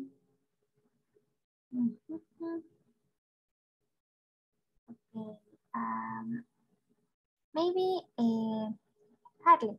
Are you there? Hadley? Yes, teacher, sorry, I'm bad connection. I don't worry. Well, can you help us, please? What do you see in the picture? ¿Qué es en la imagen? What do you see?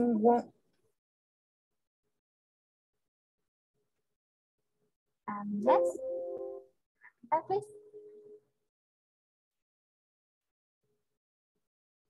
One, a candle. Yeah, it's a candle. Very good. Fire, on fire. Yeah, it's fire, right? What else?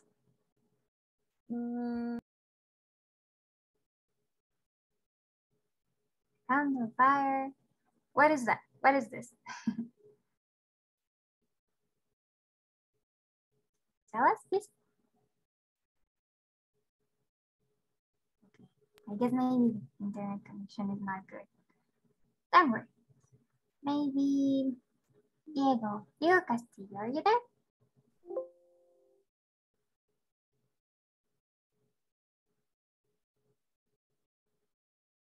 Diego? No. Guys, where are you? They're all gone. Sí. Yes. Un ejemplo podría ser con la imagen. If you play the fire again, you can, ¿cómo se dice quemar? Se puede quemar. It's burn. You can burn. Yeah. Okay, thank you so much. Exactly. Very good. So let's write down your example. So everyone can see it. So if you play with fire, you can burn. Okay. Make it quite smaller. There we go.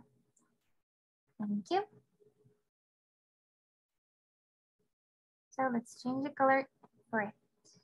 So guys, in this case, very good. For example, here we have an immediate consequence, right? Tenemos una consecuencia inmediata, and it's a fact that if we play with fire, if we touch fire, what is gonna happen? Nos vamos a quemar, right? We can burn. Remember this word, quemar. Quemar is a burn, okay? So if you play with fire, you can burn. And what we can notice right here is that both parts of the sentence, las dos partes de la oración, están en what tense? Can you tell me what tense are these two sentences? You said in present simple. Exactly. Thank you so much. It is present simple, right? If you play present simple, you can burn. So present simple. Thank you. That would be it related to zero conditionals. So let's try to do one more example, and we are moving to the first conditional. Okay, maybe, what do you think right here is happening? For example, when you feel sad, what happens? If you're depressed, if you're sad about something. If I watch a romantic movie, I cry. Exactly, very good. If I watch a romantic movie, I cry because it's way too beautiful, right? Or because it's sad, I don't know. Very good. Let's try to write as well your example right here.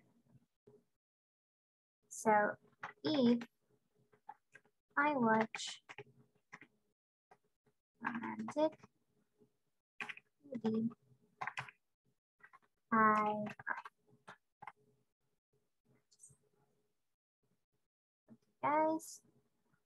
Now, based with this in these two sentences, again, we have that both of them are in present simple, right? Entonces están en presente simple. And of course, are consequences from a fact, right? Like, si es que, bueno, en este caso es a fact for you, right? En este caso es un hecho para ti, because you are the one who's crying with the romantic movies. Maybe it's not like that for everybody. But what are we going to do right now is that, I'm not sure if you remember, at the beginning, al inicio les dije que esto puede ser intercambiable. Es decir, la condición no siempre tiene que ir al inicio, puede ir al final, puede ir después del resultado. So let's try to change each of these sentences into another order. Vamos a cambiar cada una de estas oraciones al contrario, all right? Entonces, maybe do you have any idea of how would it be this sentence? Si la cambiamos, if we put primero el resultado and then we put the condition. What do you think? You can burn if you play with fire. Yes, exactly. It's like that and easy. Thank you so much. You can burn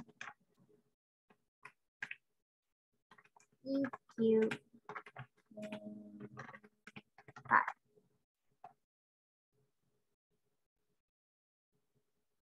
So there it is. And in this case, where is the color? Okay. In this case, like you can see now, the sentence, the result is at the beginning and the condition is later, right? As well, it can be, for example, you burn, solo si te quemas, you burn if you play with fire. Both are correct. And the other one, how would it be? ¿Cómo nos quedaría la otra? What do you think? I cried if I watch a romantic movie. Exactly. I cry if I watch romantic movies, right? Teacher, can you listen me? I can listen to you now. Yeah, teacher. I was able to solve the problem. Oh, okay. Good. I thought you were gone. Thank you so much. Okay, so guys, maybe any question so far? Is it clear? Okay, I'll take that as it is. Remember, if you have any question, don't be afraid of stopping me while I explain. All right. So now we're gonna go with first conditionals. In this case, what do we have? If we don't hurry, we'll miss our train. So if we don't hurry, we will miss our train. What is different now? ¿Qué es diferente ahora? Can you notice what is different from zero conditional? ¿Qué cambia en the first conditional? Any clue? No clue? Let's see. It's a possible situation in the future. Ah, thank you so much, Alex. Yeah, exactly. Thank you. Like you just said, what changes is that now we're talking about possible situations in the future. How do we know? Because we have the presence of will. So in difference, the difference with the zero conditional es que antes teníamos todo present simple, right? Y ahora que tenemos present simple para la condición y futuro para el resultado. Because it is a possibility, ya no es un fact. All right, so let's see.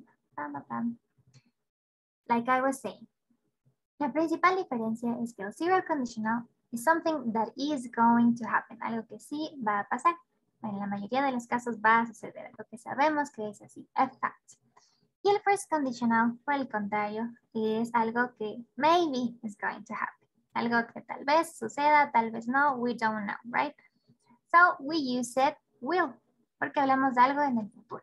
It's not something immediate, no es algo que va a pasar enseguida, no es una consecuencia inmediata. So here we have another example. Maybe can anybody help me reading, please?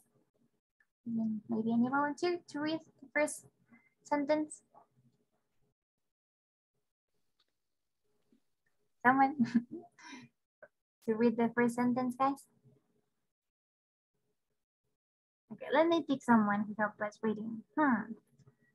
Maybe Carlita Reyes. Are you there?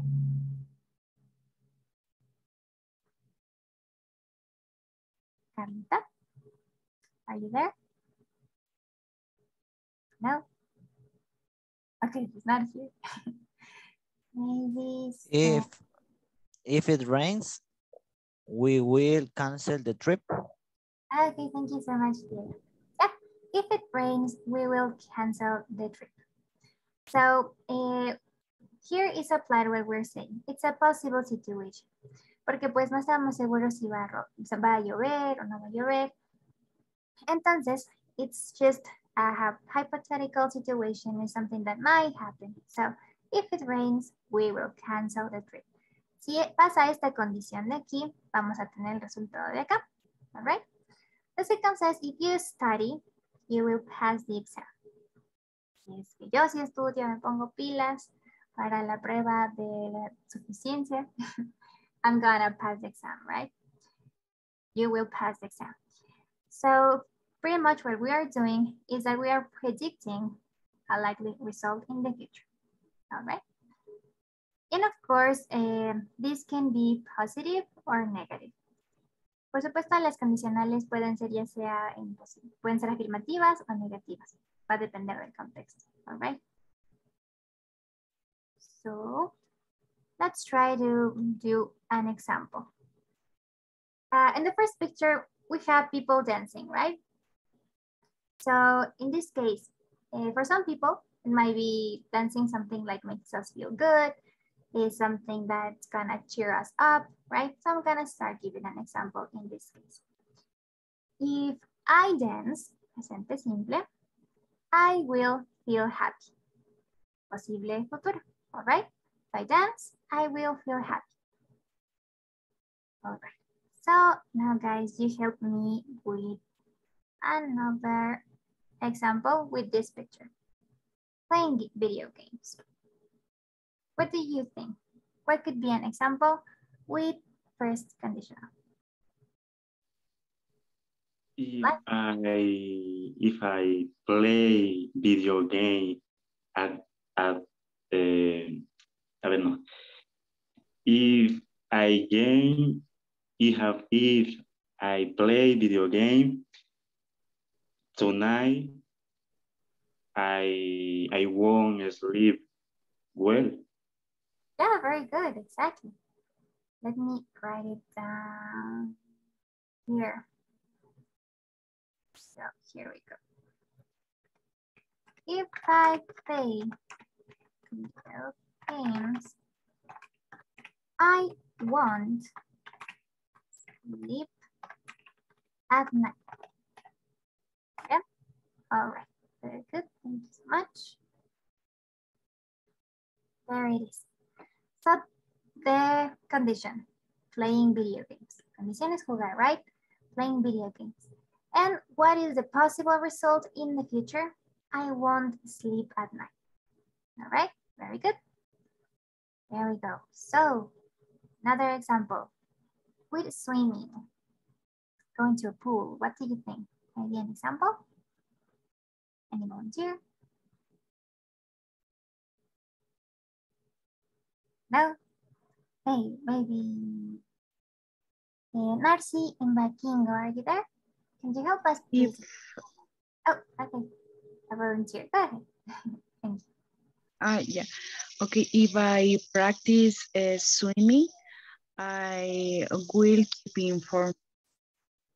Yeah, very good. So, let me see. Here it is. If I practice, simple present. or while swimming, I will be, in this case, is in shape. Ok, recordamos, tengamos presente que cuando hablamos de estar en forma, that we say in Spanish en forma, en inglés it's in shape, cuando queremos estar fit. So, I will be in shape. So, this is the result. Very good. If I practice swimming, if I swim, I will be in shape, right? Very good. So now what we have left is to change. Ahora vamos a cambiar, all right? We are going to put first the result and we are going to put second the condition. So what do you think? Let me do it quite smaller. Okay. And there it is. Okay guys, maybe any volunteer to help me changing the order of this sentence. I won't sleep at night if I play video games. Thank you so much. I want to sleep at night if I play video games. Very good. Let me do it smaller. There it is. So, and this part is now the result. As you can see, where's the color? Oh. Okay. Here we go, blue. I want to sleep at night if I play video games. Very good. It's easy, right? We only have to change the order and it says exactly the same. But it's important to know it so we can sound more natural, like we have more fluency. Now we change, right? And now, guys, help me please changing the order of the second sentence. I will be in shape if I practice swimming. Yes, exactly. Very good. I will be in shape if I practice swimming. There we go. Oh. Thank you. I will be in shape if I practice swimming. Como les dije, I will be in shape if I swim, right? Entonces, nuevamente vemos cómo el simple hecho de cambiar, no afecta, right? Which is have more ways of talking, so tenemos más formas de hablar and sound more fluent when we do it. All right, so very good on that, guys. So now we're going to be doing an exercise. So we can reinforce our knowledge, all right? So let me make it bigger. There it is. So the condition right here. Oh, it's already. Well, this is an example. If you take an aspirin, you can feel better. Okay, this is the zero of the first conditional. What do you think? If you take an aspirin, you can feel better. First conditional, zero conditional. First condition. Yes, first conditional. Why do you think it's first conditional? Is a future. Yeah. Because it's a result. Yeah. No, it's zero conditional. It's actually zero conditional. And let me explain because the tense is present. Exactly. Thank you so much. But yes, guys, it's sometimes quite easy to get confused, right? Porque son solo pequeñas cositas que cambian, entonces es fácil confundirnos. But thank you so much, everyone. Always remember, el zero conditional es el más, por decirlo así, normal, ya que siempre está en el simple present. Siempre simple present. Y recordemos que todas las condicionales, todas zeros, one, first, second, third, cualquier condicional siempre va a tener condición y resultado, all right? All of them always are going to have the condition and the result. Esa es la estructura base para las condicionales, all right? And in this case, like Anita said, we can know that it's zero conditional because it is in simple present. Cuando vean un will o un won't en una conditional, ahí sí decimos que es la first conditional. All right.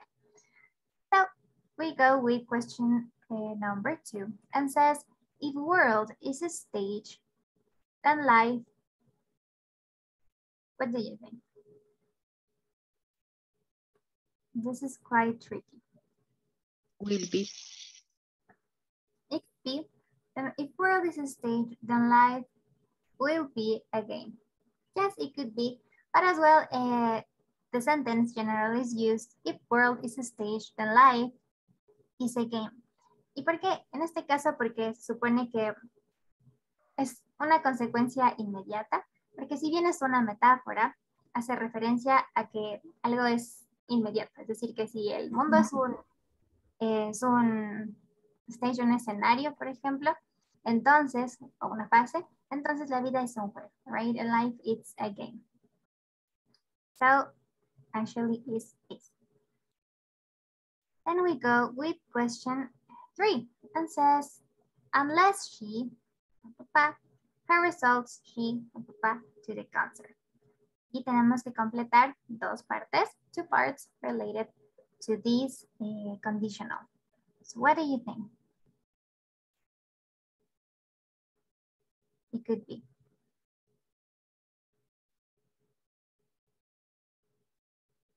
Let's put in the situation. Por ejemplo, ustedes, you want to go to a concert, right?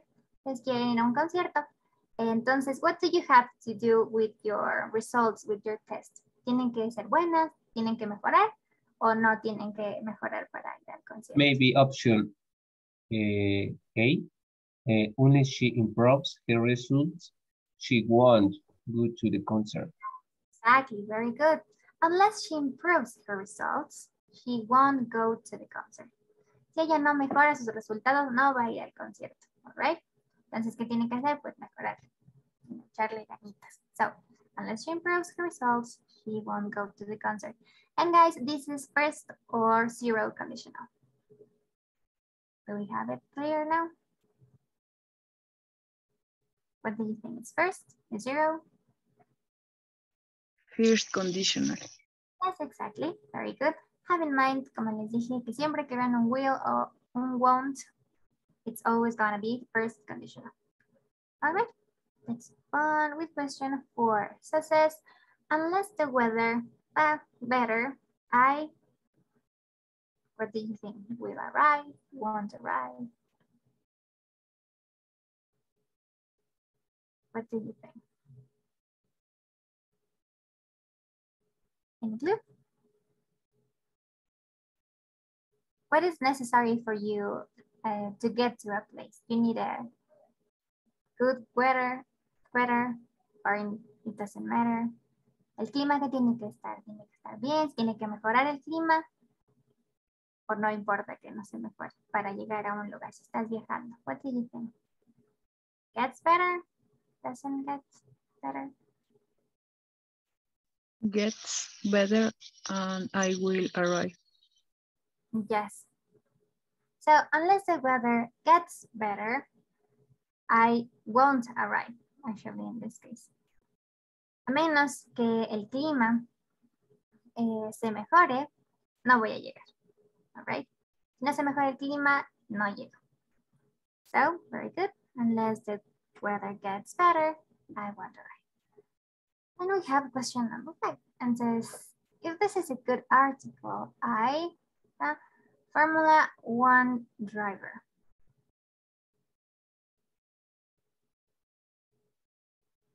What do you think?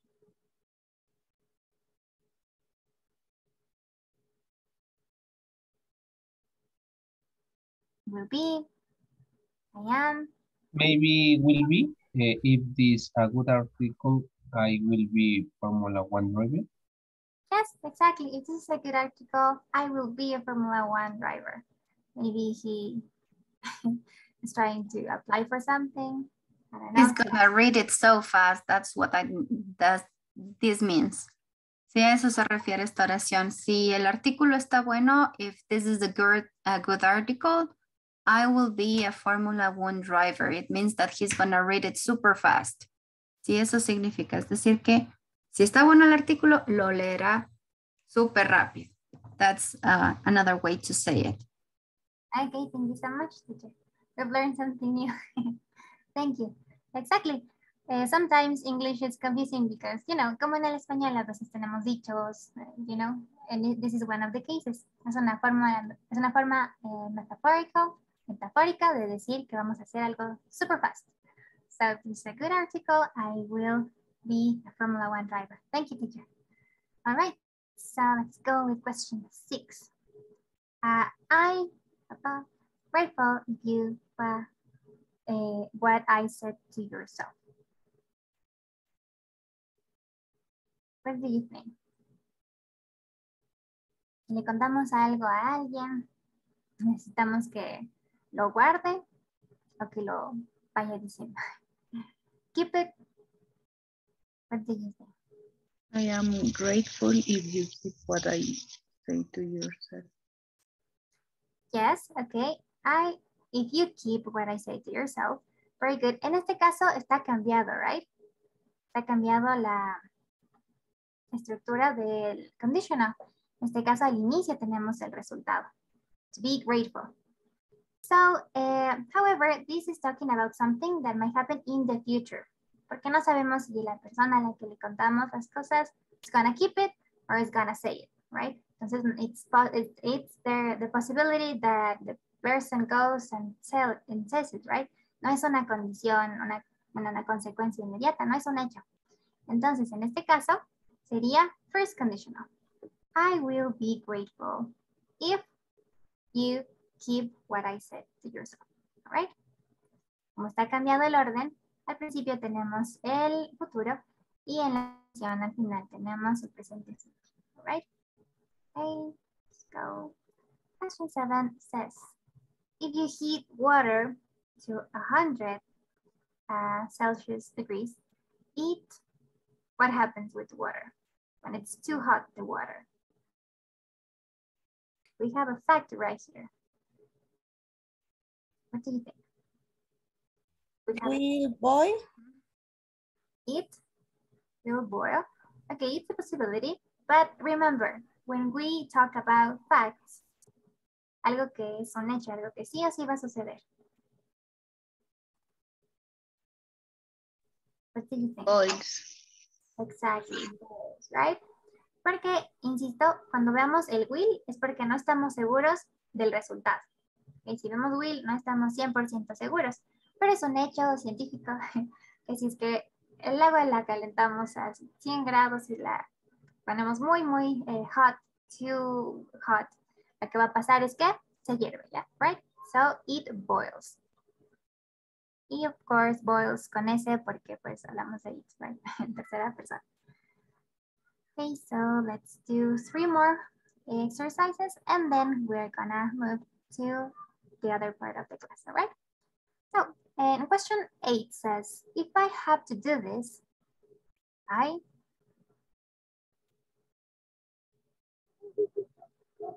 what do you think? Tengo que hacer esto. ¿Any clue? Have in mind that está quizá un poco incompleta porque debería ser I, papá, it. But what do you think? I do it, I will do it, I would do it. Will do. I will do it, exactly. If I have to do this, I will do it. Porque hablamos de un futuro, right? Si es que me toca hacerlo, pues lo hago. I will do it. Hablamos de un futuro. It's not something immediate. Okay. Then we go with number 9, sorry. It says, you're in love with someone. Everything different. Cuando estás enamorado, in love with someone, cuando te gusta alguien, las cosas cambian. Things are different or things are the same. Will be different. Yes, exactly. So if you're in love with someone, everything will be different. Cosas van a cambiar, right? So everything will be different. Of course, this is, well, depends of a person, right? Because depending on someone, las cosas sí van a cambiar o sometimes it actually will be. But since it's not a fact, como no es sí o sí un hecho, then yes, it will be different. And finally, question number 10. It says, if you want to be with me, tell, well, me, that you love me. Will tell. It's actually tell, like someone said over there. Tell. Si quieres estar conmigo, dime que me amas, all right? Algo que sí tiene que suceder, porque si no, ¿cómo sé que quieres estar conmigo, right? So it must happen. Hey guys, so until here, maybe any questions, something that wasn't too clear? Any doubt?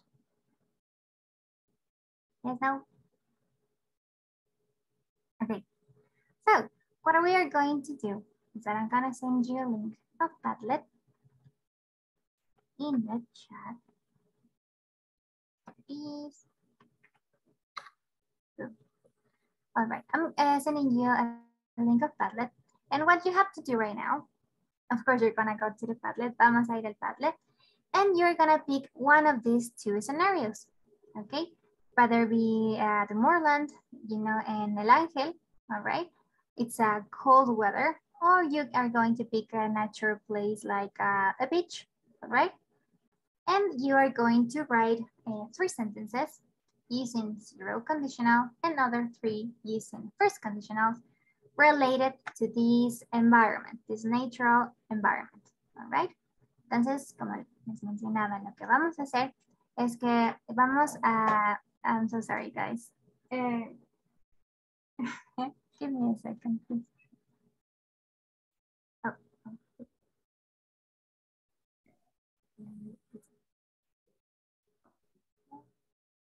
Can I write it? Okay. Let's do it quite bigger. There we go. Okay, so they have layers of fat under their skin, right? They need it because they are in a very cold place. So, Isa, please keep going until the period. Hasta el punto, por favor. Extinguish means that they can swim in freezing water. Okay, yes, thank you so much. What I was saying, right? They have a lot of fat under their skin because they have to be swimming in this freezing water. Otherwise, they will die. So, who wants to go next? Any volunteer maybe, or? Hi. Okay, Ellen, thank you so much. Go ahead. Not only this, but it's very difficult for other animals to see the snow because they have completely white fur. Yes. They can easily run up to other animals and attack with their huge paws. Yeah, indeed, very good. Thank you, Ellen. You did 2 at the same time. Exactly, with their huge paws, right? Las patitas son enormous. So they are helpful for them to attack other animals and of course survive. Very good. Thank you, Ellen. Oh, let's go. With the second paragraph, who wants to start? Maybe Evelyn, are you there? Yes, teacher. Please help us reading the second paragraph. Another amazing animal is the ptarmigan. This Arctic bird is all white, which helps it hide in the snow. However, when the snow melts, the birds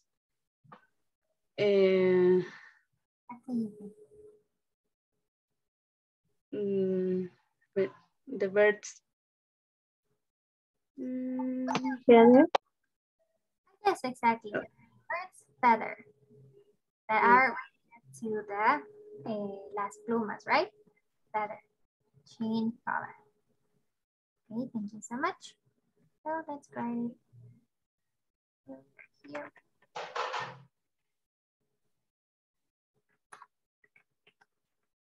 There we go. Okay, thank you so much. Don't forget that when we say also, No nos comamos la O al final, also. Okay? Who wants to go next, please? Maybe Pame Suarez, are you there?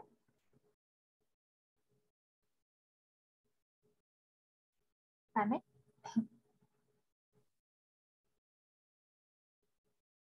Suárez a la 1, Suárez a las 2, Suárez a las 3. No está en la clase, menos 1 hora de asistencia. Go ahead. What happened? Maybe if someone knows what happened to her, let me know. De pronto saben que se subió, tenía problemas de conexión o algo, please let us know. El profe ya tiene una bebé recién nacida y sabe estar en la clase con la nena llorando. No sé. Sí, teacher, yo acabé de hablar con ella y you, me dijo que la nenita está un poco malita y por eso no se está conectando.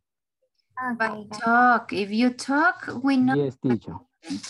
Si ustedes hablan, sabemos qué pasa. Si se quedan callados, no sabemos nada. ¿Cómo adivino yo? Go ahead. Can you help us this time? Joelito, ahora que ya arregló el micrófono, help us with the next part, please. ¿Joelito o Dieguito? Joelito estaba mal. Okay, teacher.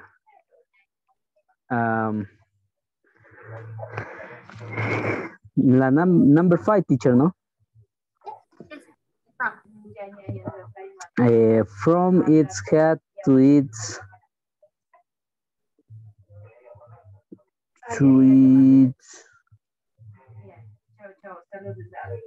leaf, it turned green to match the environment. Okay, the right environment. What was the word? This? Desde la cabeza hasta ahí. Someone said it? What do you think? De la head until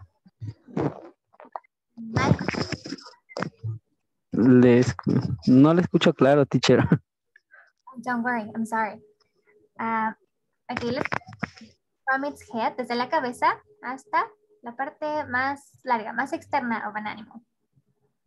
What do you think? Yeah. For example, cats have a long tail. Gatos tienen una larga tail. What do you think? Oh, ya lo dije. I'm sorry. A long tail. Yeah. You told them the answer, yes. Sometimes it happens. Cuando nos referimos a las personas, decimos desde la cabeza hasta los pies, ¿no? Pero cuando hablamos de animales, generalmente los animales tienen una cola. That's the meaning of tail. Can you please, teacher Patty, put the names of the meanings next to the words we have on the list? So it's going to be quite easier for them to complete them because I know that some of these words are going to be new for them. So let's see what's the meaning of four. Four is something every single animal have. So, justo ahorita mi gata no se le da la gana de venir acá para indicarles, but you know that all animals have fur. Sí, todos los animales tienen el pelaje, ¿no? Then we have the feather, which is in the case of birds would be las plumas, no el plumaje. Then we have the tail, that means la colita de los animales, the tail. We have the skin, is something we all animals share. Todos los animales, todos los seres vivos tenemos, no, skin, la piel. Then we have the paws, las patitas, ¿no? Cuando ustedes ven en los dibujos animados de esas huellitas de las patitas, se refieren a las paws, ¿no? Las patitas, las huellitas de las patitas. We have scales, ¿sí? In this case, we're talking about a scale like a normal one. Hablamos de las escalas, es decir, de grados. Then we have a branch. We mean with branch, podría ser una rama, una ramificación. Okay, that would be the meaning of branch. Then we have the web, which I mean is the same, right?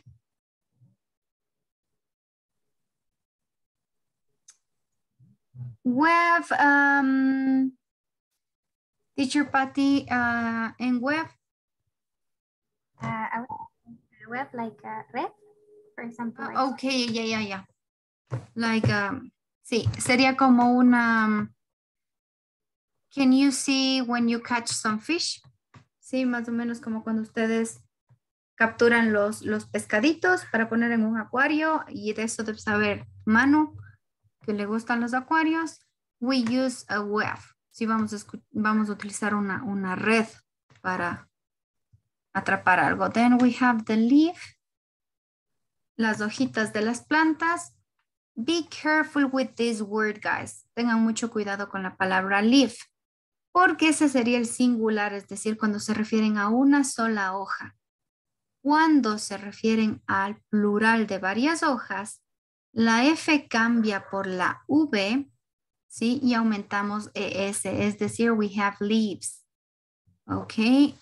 And finally, we have the petals, ¿sí? Los pétalos de una planta, de una flor. So I think it's going to be quite easier this time to complete the reading. Sí, así va a estar un poco más fácil completar la lectura. So, however, when the snow melts, the bird's feather change color. Sí, hablando de este pájaro en específico, nos dice que cuando se derrite la nieve, sí, el plumaje, perdón, de esta ave cambia de color. From its head to the tail, ¿sí? Desde la cabeza hasta la cola del pájaro van a cambiar de color. It turns gray to match the rocky environment. Es decir, que las plumas cambian de color, se hacen plumas para ir o camuflarse, ¿no? Un poco en el ambiente, en el color del ambiente. Let's move with the next one, guys. We have plants have adapted to. Las plantas también se han adaptado. Tomen en consideración el vocabulario que puede ir con las plantas, ¿no? Vamos a hablar de plantas. We're going to talk about plants. Yes, guys. Thank you so much, teacher. Yes, so guys, like teacher said, have in mind the vocabulary that we're giving and try to identify which are related to animals and which are related to the plants, all right? So let's move on. Who wants to go next? Maybe Manu, are you there? Can you help us reading, please? Okay, plants have adapted to. This being orchid looks exactly like has a real bird racing on its petals, no sé cómo se pronuncia. This bee is actually part of the flower and its natural way of attracting real bees to the orchid. Yes, thank you so much. My teacher advised us, you follow the advice and relate it with the vocabulary of plants. So it's petals.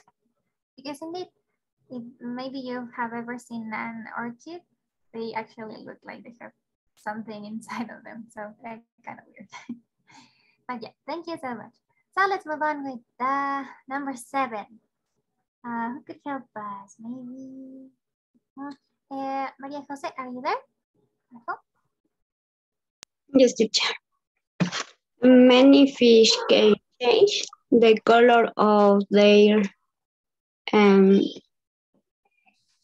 web.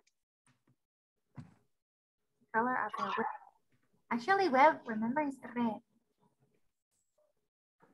What do you think? Instantly to match their background. Yes, thank you. Sure. I mean, scales is escalas or escamas? Scales. Oh, it makes sense. I don't know, actually. Let's look for it really quick. Yeah, I think it is because, yeah, it must be. Let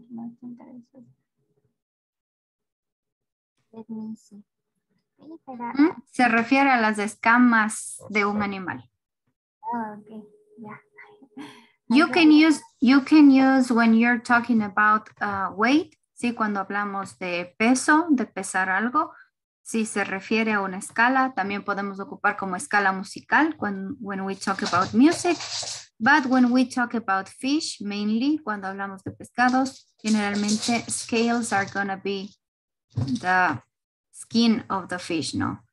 En este caso, la piel del pez no es como la del resto, sino que sí se referiría a las escamas. Well done, Dianita. Thank you so much. Very good. Yes, thank you, Dianita. Thank you, teacher. Exactly. Now here we have the scales refer to the fish, feather refer to birds, skin in general, or fur refer to mammals, right? So we have a lot of vocabulary today. And of course, always remember that some words are going to be the same, but they have different meanings depending on the context. A veces las palabras son las mismas, se escriben igual, se pronuncian igual, pero dependiendo del contexto van cambiando, okay? Yes, teacher Patty, can you change the meaning of web, please? Yes. It's going to be according to, como estamos hablando de los animales, en este caso la web va a ser lo que hacen las arañas every day. What do they do? Es parecido a una red. ¿Qué hacen las arañas? Telaraña. Telaraña, exactly. When we talk about, mainly about the spiders, and you see this word web, it's going to be about la telaraña, no? This is the web. Yes, because something wasn't matching over there. Yes, thank you so much. Yeah. Okay, so let's move on. We only have 3 more left and we are ready to go. So who wants to go first? Who wants to go next? Maybe, who's here? Alexander, are you there? Alexander, Yepes. Can you help us reading, please, the next paragraph? Kevin Yepes, help us please reading the next paragraph.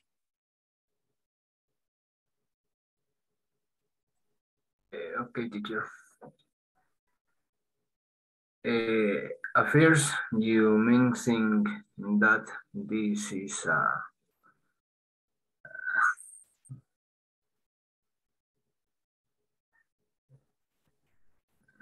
no sé qué poner ahí. But it's really an Indian left butterfly sighting on the of a tree because it doesn't look like a butterfly. It can hide from other animals that would like to eat it. Okay. Yes, thank you so much. Let's try to find, guys, what goes in 8 and 9. Actually, the word that goes in 8, it's already in the text. La palabra que va en el 8 ya la tenemos en el texto. Because I'm not sure if you have noticed, but exists some sort of butterflies, some mariposas, que tienen una forma bastante peculiar. And this is like una hoja, all right? So remember the vocabulary and what do you think it is right here? First, you might think that this is a, what do you think it goes right here? Al principio o a primera vista va a parecer que estamos viendo ¿qué? Una hoja. Exactly, a leaf. Una hoja, ¿verdad? So when we see for the first time, cuando vemos por primera vez va a aparecer una hoja, but it's really an Indian leaf butterfly. Sí, pero en realidad se trata de una mariposa hoja, ¿no? Tiene la forma de una hoja. Sitting on, ¿dónde estará sentada? Ahí nos dice del árbol. Branch. Exactly. On the branch of a tree, right? En una rama del árbol va a estar. Good. Porque no parece una mariposa, ¿no es cierto? Trata de camuflarse the butterfly, the leaf butterfly. Yeah, teacher, thank you so much, guys. Exactly, this kind of butterfly is special because it looks like a leaf. And like teacher said, it's identifiable because you can see it on a tree. Animals always are trying to protect themselves, so they do this to hide from predators. So let's go with the last part of this. Who could help us? Maybe Felix, are you there? Felix Menz. Just help us reading the last paragraph. Word done.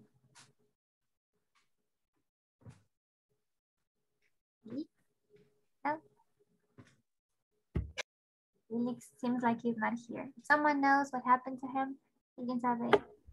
Felix? Yeah, teacher. Oh, okay. Go ahead. Okay. This Amazon young spider also has an innovative way of protecting itself. It I'm so sorry. okay. It creates a web which looks like a much larger spider, possibly to frighten other animals. Yes, thank you so much. This one is in jungle. Remember the pronunciation. Jungle. Jungle spider. And aquí dice a web. Una red.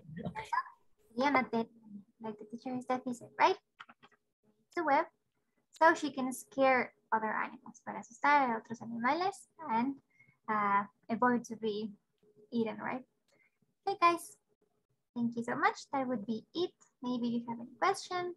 Hope you've learned something new. That would be it for these activities from Unit 5B. Thank you, teacher.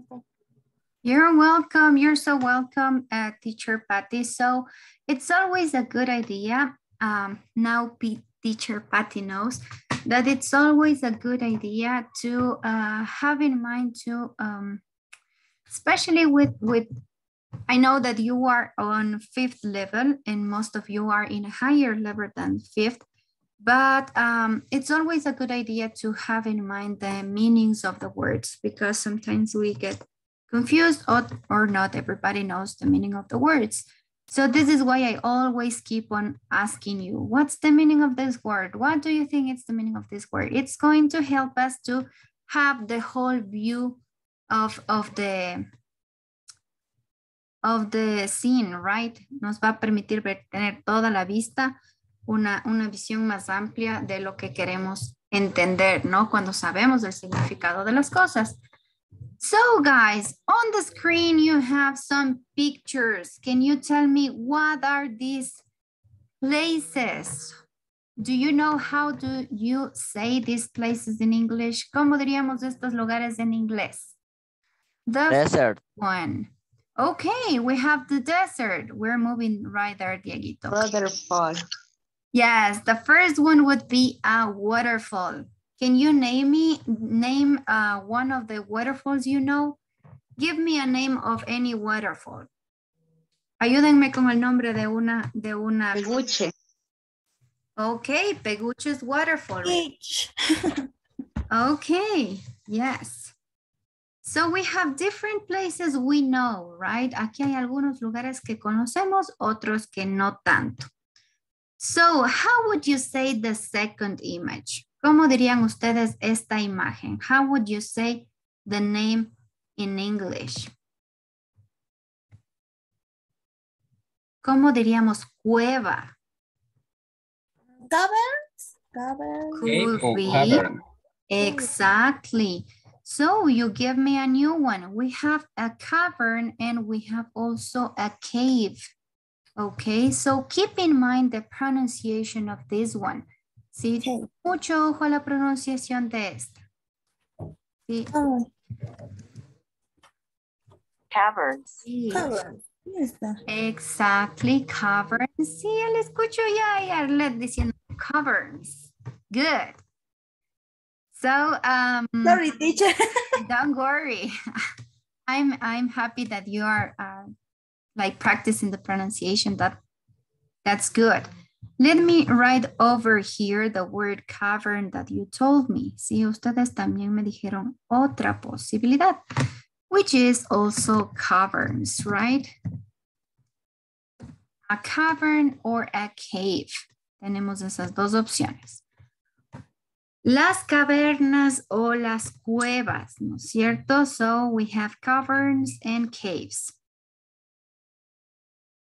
And let's move to the next one. Dieguito dijo, pero a todo pulmón la siguiente. Help me with the next one.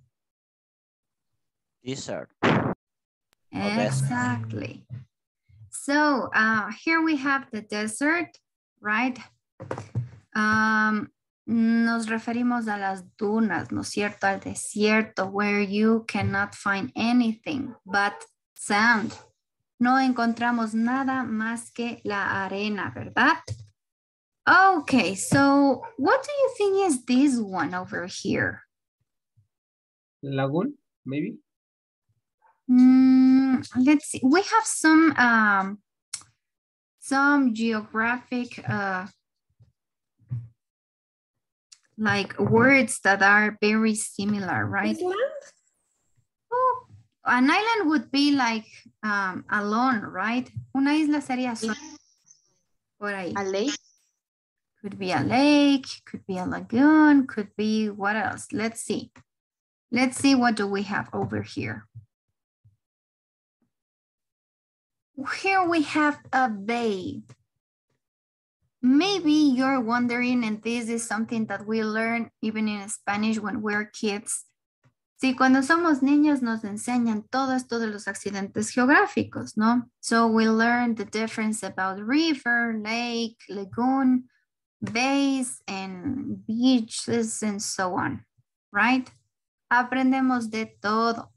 Remember that the bays are just like these small places you can find, like they are, there's no way out, okay? So this would be like a bay where the water comes and stays in a small place, okay? Entonces, esta bahía que tenemos aquí, bay, ¿sí? Esta palabrita que tenemos aquí significaría bahía in our Spanish, and means, y no significa nada más que pues ese lugar donde llega el agua, ¿no? Y reposa como en algún sitio donde no hay salida, ¿sí? Exactly as we have here in the picture, más o menos así como tenemos en la imagen. So here we have some important bays as we are surrounded by the ocean. Sí, como tenemos una salida al océano, tenemos algunas bahías en nuestro país. Can you give me the name of a famous one? Bahía de Caracas. Caracas Bay would be, sí. La bahía de Caracas, we have also some others, right? Hay algunas bahías. So keep in mind that you can use this word when we're talking about those places. Let's move, guys, to the next. Which one do you think it is? It's very green and it's raining. Jungle. Okay, could be the jungle. Forest. It's a forest, yes. But what happens, for example, if you have been in the Amazon region, what happens in the forest there? ¿Qué pasa en los bosques de Amazonía?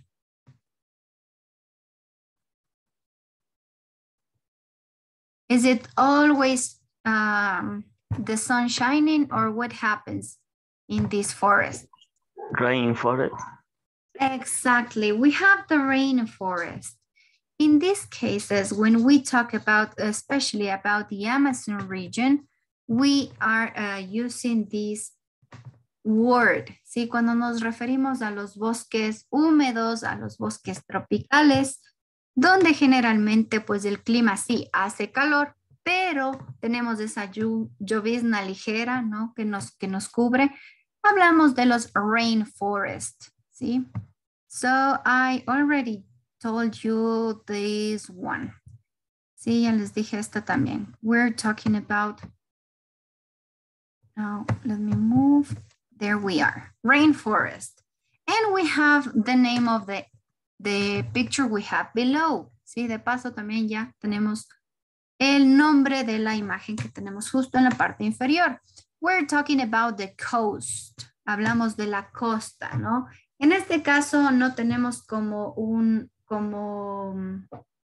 en el caso de la bahía, que es algo donde como una cuchara que le llamamos nosotros, ¿no es cierto? Donde ya no sale más, no hay más salida. En el caso de la costa sería cuando ya llegue el agua a la orilla, ¿no? We're talking about the coast, the limit, where the water from the ocean arrives to the land. ¿Sí? Cuando el agua que viene del océano ya topa la tierra, ¿no es cierto? Hablamos de la costa, es ese límite, ¿no? The coast. We have the next one. Can you help me with the name of this one? What do you think it is? Look carefully that in this picture, we are being surrounded by mountains. Sí, pongan mucha atención porque aquí estamos rodeados de montañas. So what happens when you are surrounded by mountains? Valle. Valley. Exactly. We're talking about the valley. We're talking about the valley. Hablamos de un valle, ¿no? Los valles son aquellos lugares, pues, que tenemos en medio de las montañas, justo en la parte inferior, ¿no? For example, Ibarra is known as a valley. Sí, Ibarra es conocida como un valle, por eso el clima es un poco más abrigado, aunque los días como hoy esté cayendo. So it's a valley. And the last one we have over there, what do you think it is? ¿Qué será este último?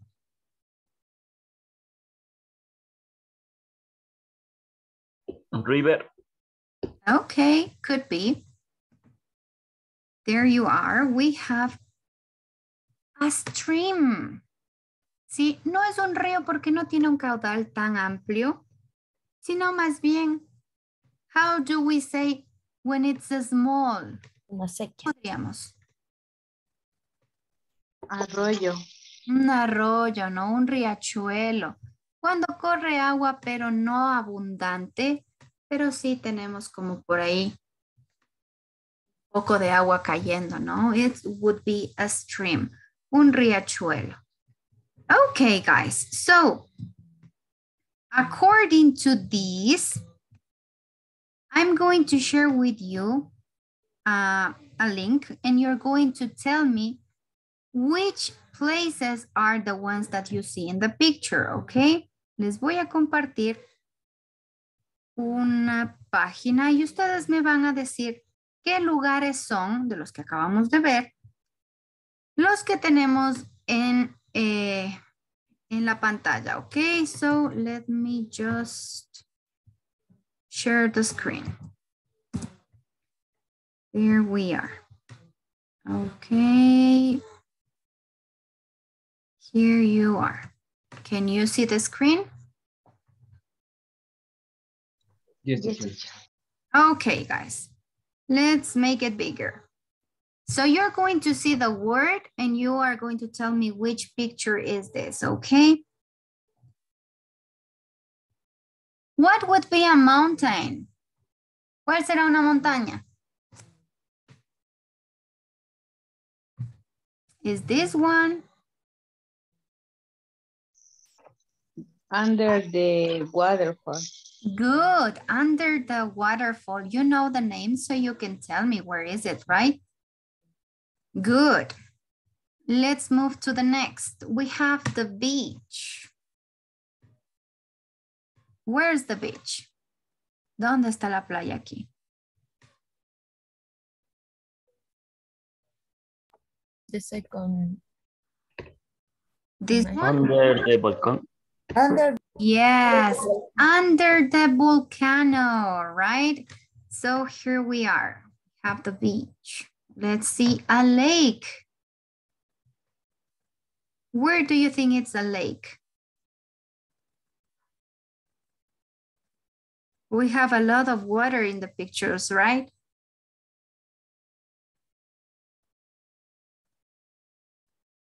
¿Cuál será un lago?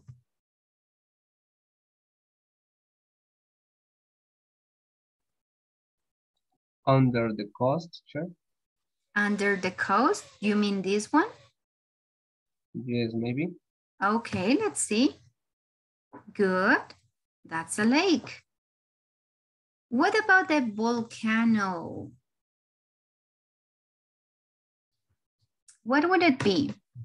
Picture 4.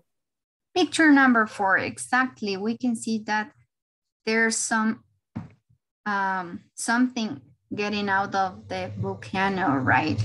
Let's see a river. What would be a river, guys? Number 5 picture. Number 3, you say this one? No, first teacher. First, this one. Yes. No, under the No, it's waterfall. rainforest. Number 8. Under the forest. Under the forest. Miren, we have this one with water, we have this one with water, and we have this one with water. So let's see if it's the one under the rainforest.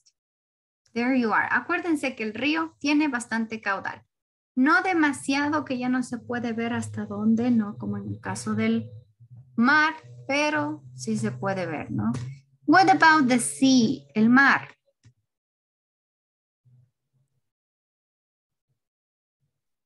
Picture 2. Picture number 2. Okay, it's bigger, right?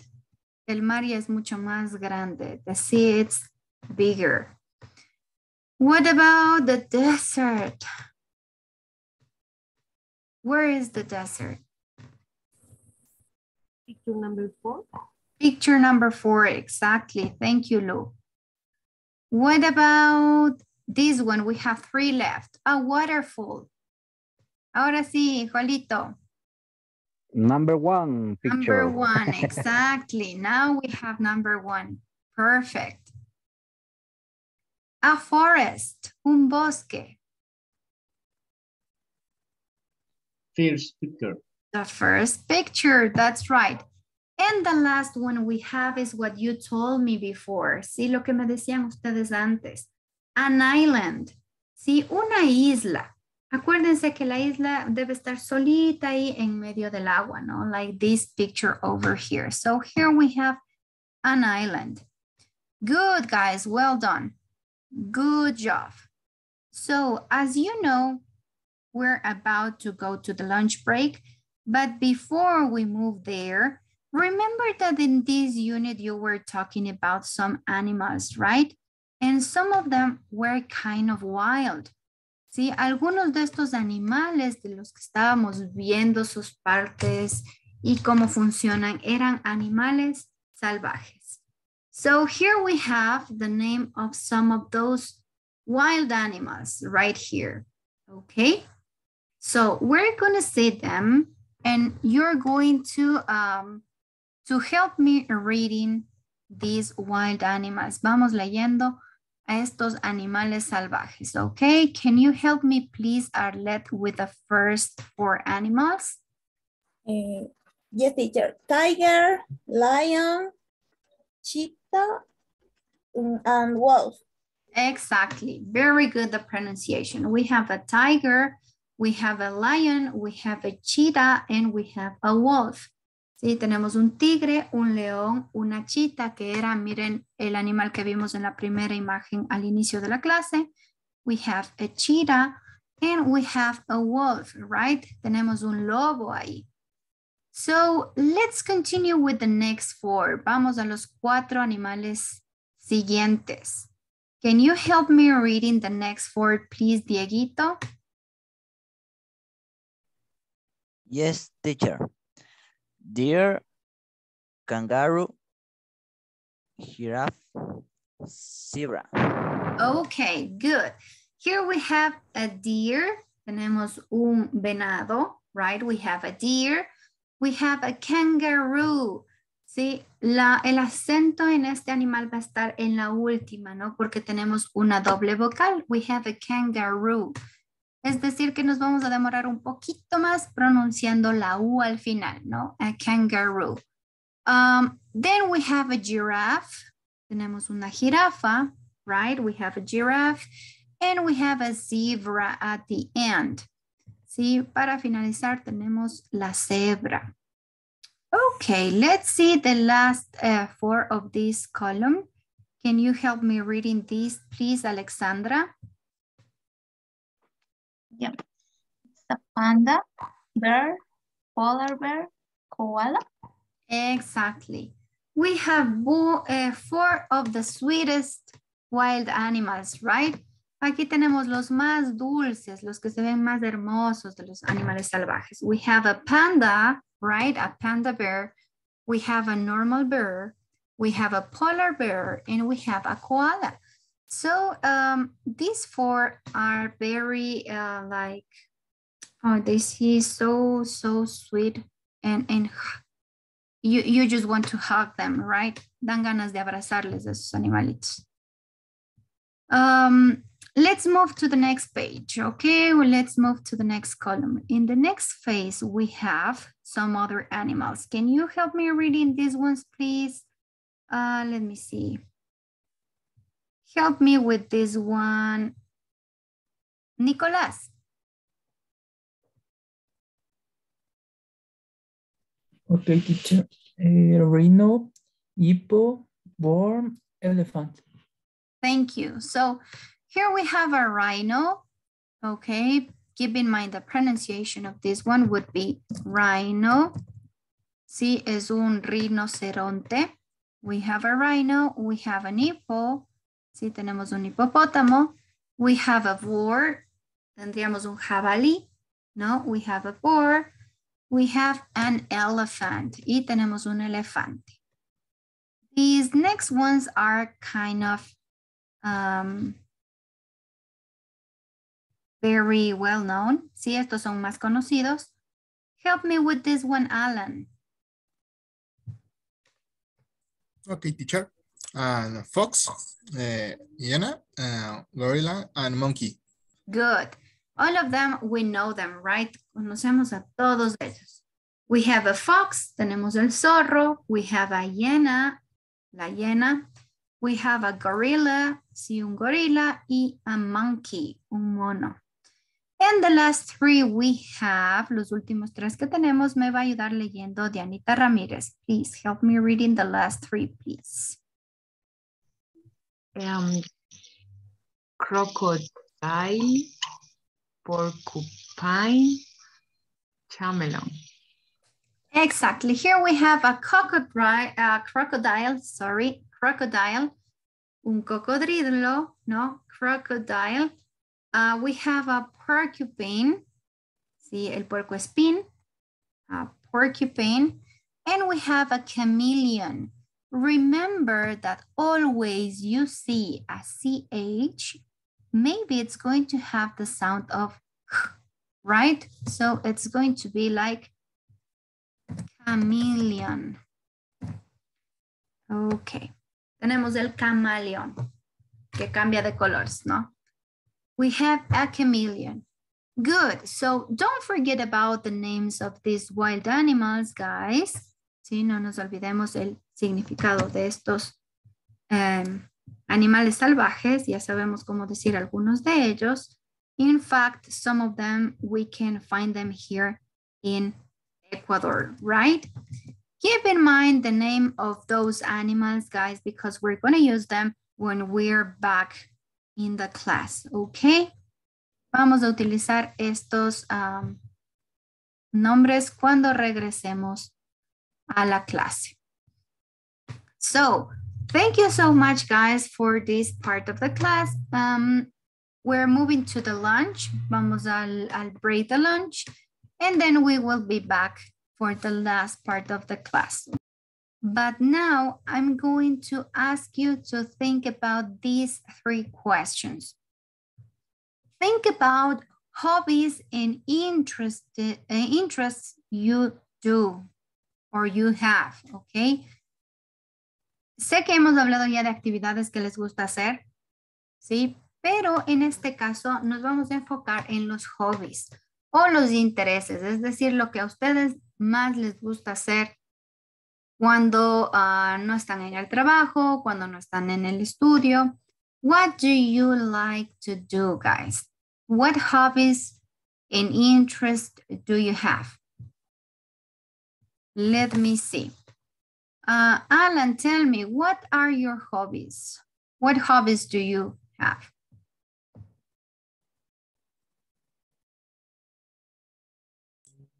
In my free time, bicycle. Okay, you cycle. Good. So let me see. Alan likes to cycle. Good. Let's see. What about you? Evelyn, can you tell me what are your hobbies?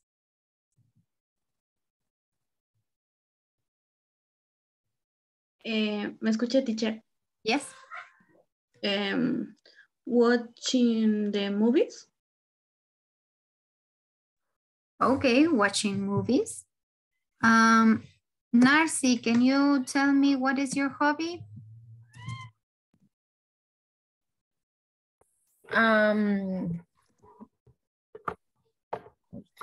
Es que la pantalla no se me sale. ¿Ya me escucha, profe? Yes, I can listen to you. Okay, sew clothes, walk in nature, watch movies and series. Okay. You said sell clothes, maybe? Sew clothes. O sea, ropa. Sew, okay.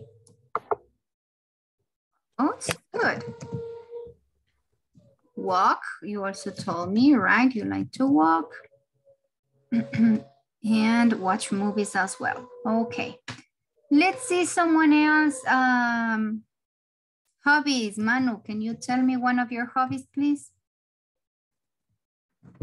Play video games. Talk with friends. Okay. Hey. Aquariums. Okay. Talk with friends and aquariums.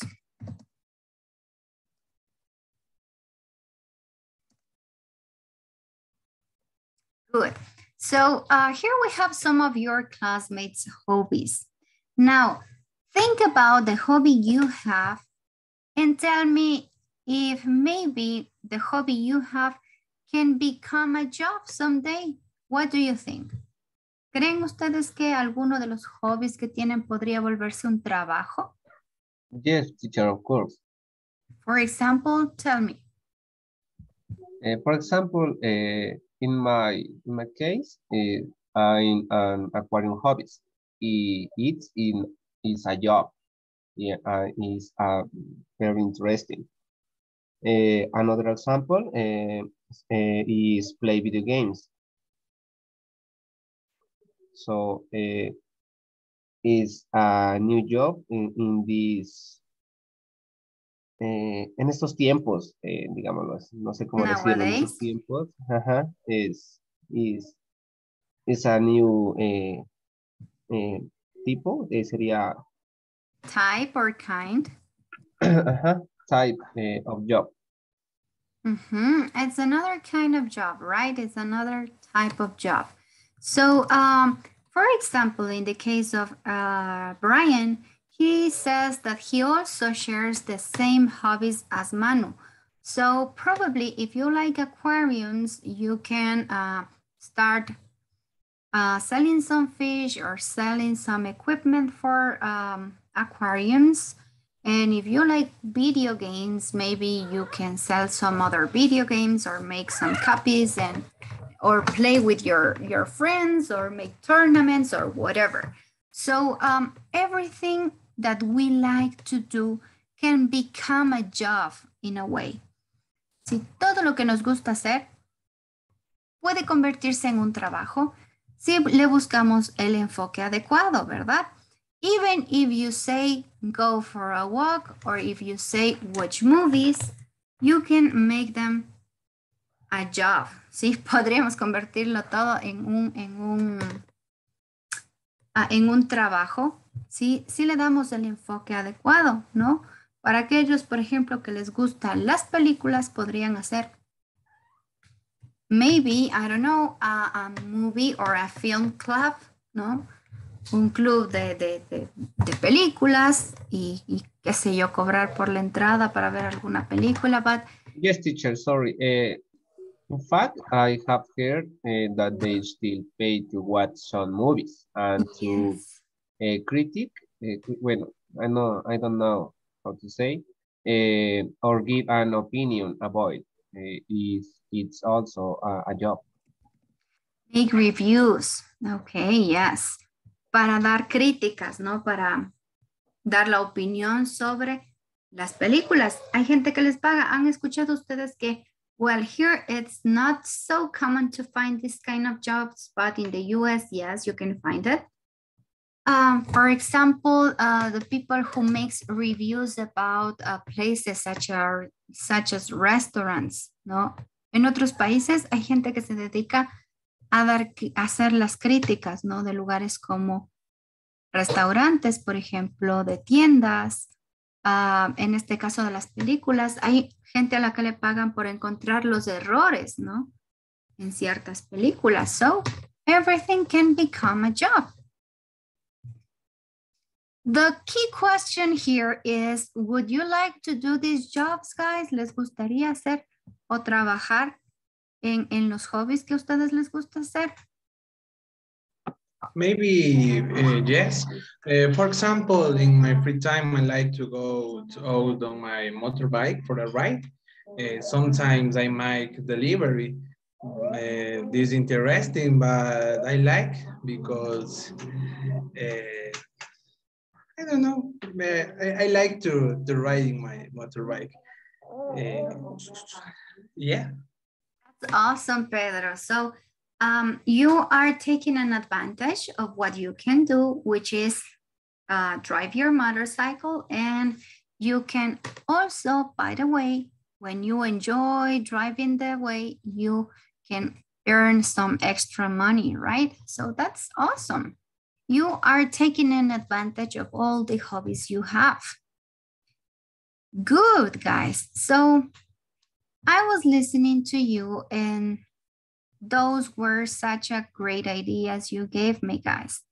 So I thought of a very good quote that can fit us perfectly in this moment. So I'm going to ask some of you to help me reading this time, okay? So Luisito, can you help me please reading this quote, please? Find 3 hobbies you love. 1 to make you money, 1 to keep you in shape, and 1 to be creative. Exactly. So here we have a phrase, guys. Aquí tenemos una frase, ¿sí? Muy acertada para el momento. In life, find 3 hobbies you love. ¿Sí? En la vida encuentren 3 hobbies que les gusten.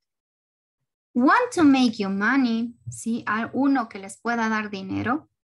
1 to keep you in shape, uno que les mantenga en forma. And 1 that make you be creative, ¿sí? Uno que les permita desarrollar su creatividad. Desestresarse. Okay, so this is a life hack. Aquí tienen una frase para la vida.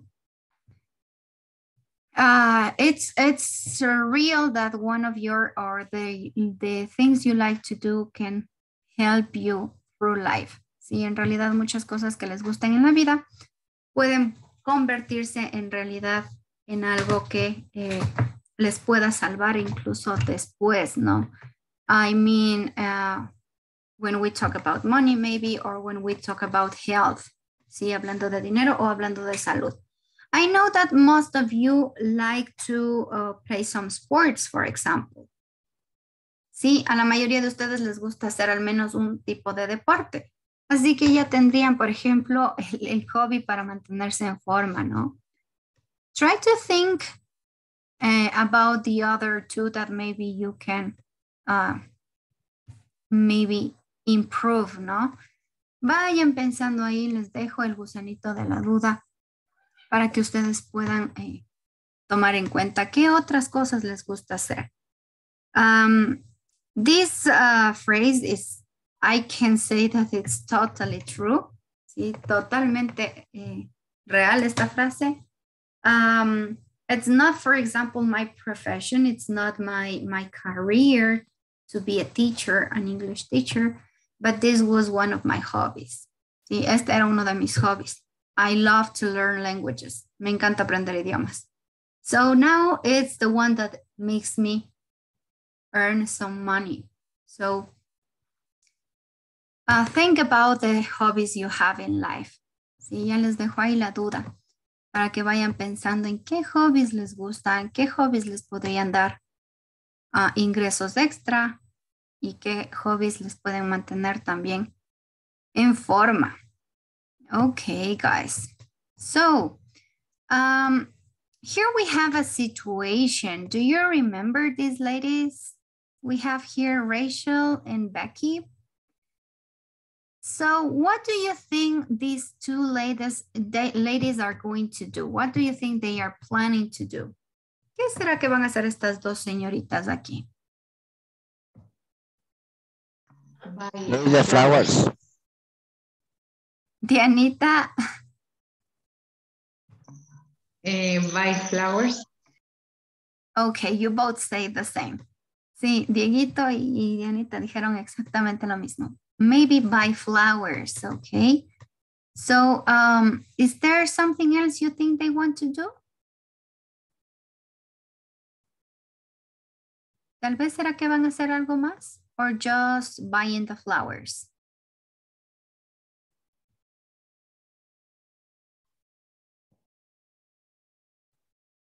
I can't listen to you, Isamar. Vi que encendiste el micrófono, pero no te pude escuchar.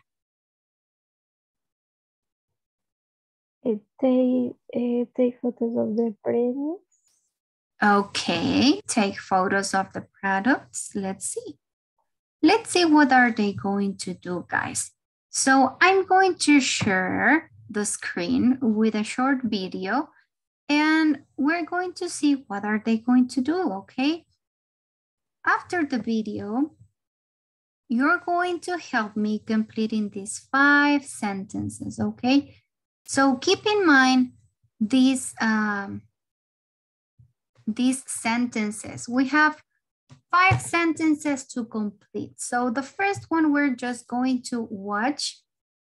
And in the second time, we will be completing these questions, okay? Let's see if you can see the book. Can you see the book? Can you see the video? Yes, teacher. Okay. So pay attention, everybody, because I'm going to, oh, so sorry. I'm going to share the screen with you.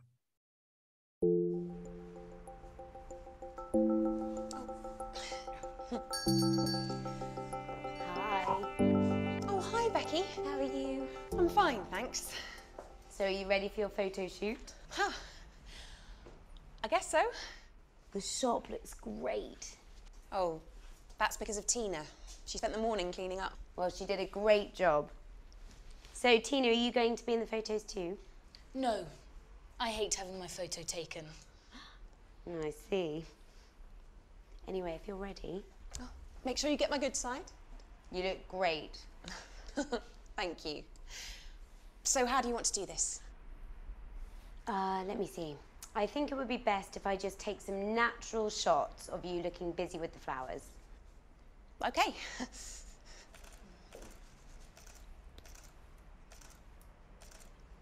That's really good.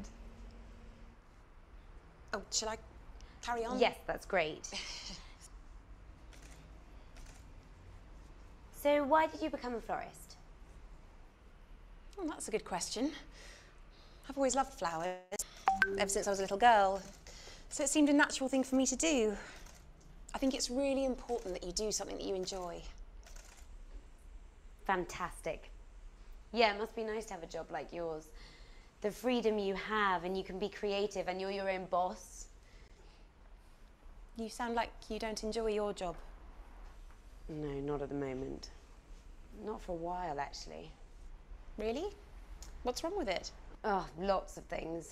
For instance, all I seem to do is deal with other people's problems, like issues with their pay or holidays. And I hate being stuck inside an office all day, staring at the clock. Oh dear. I wish I had a job where I could travel the world, spread my wings, be free. Such as? I don't know. That's the problem.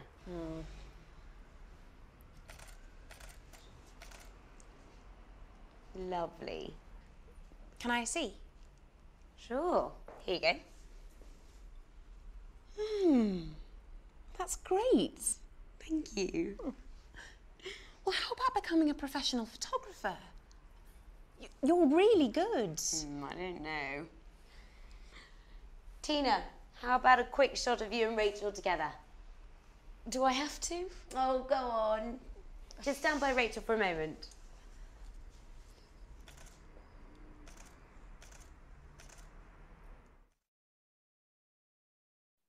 Okay, everybody. So as you could see on the video, one of you told me the real fact that was happening in this situation, and it was that they were taking pictures of the products, right? So here we have 5 sentences. We need to complete each sentence with 1 or maybe 2 words, okay? First, we're gonna read them, and then we're going to re-watch the video so you can help me with the answers, okay? Vamos entonces a leer las 5 oraciones y luego me van a ayudar completando, una vez que volvamos a ver el video, con 1 o 2 palabras máximo en cada uno de estos espacios, okay? So help me reading number 1, please. This time I'm going to ask it to Nicolas, help me reading, please, number 1. Tina spent the morning. Tina spent the morning. ¿En dónde pasó la mañana Tina? Vamos a ver cuál será la respuesta. Can you help me reading number 2, please, this time, Francisco? Tina to be in the photos. Exactly. Tina to be in the photos. ¿Qué pasa con Tina en las fotos? So, keep in mind that, okay? Let's see number 3. Vamos a ver cómo nos quedaría la número 3. Can you help me reading number 3, please, Dieguito? Becky thinks that being a florist is good because you can be your own. Exactly. Becky thinks that being a florist is good because you can be your own. Sí, Becky piensa que ser una florista, una persona que vende flores, es bueno porque puede ser su propio qué. So, keep in mind that. Vayan poniéndole ojo a eso, ¿no? Luisito, help me reading number 4, please. Becky doesn't like dealing with other people. A Becky no le gusta lidiar con qué de las otras personas. With what? So pay attention to that, okay? And Arlette, can you help me reading the last one, please? Rachel suggests that Becky could be Exactly. Sí, Rachel le sugiere a Becky que ella podría ser ¿qué? So, pay attention once again to the video and tell me the answers, okay? Nuevamente vamos a ver el video y luego me ayudan con las respuestas. Ready, guys? Can you see the video? Yes, teacher. Okay, there we go then.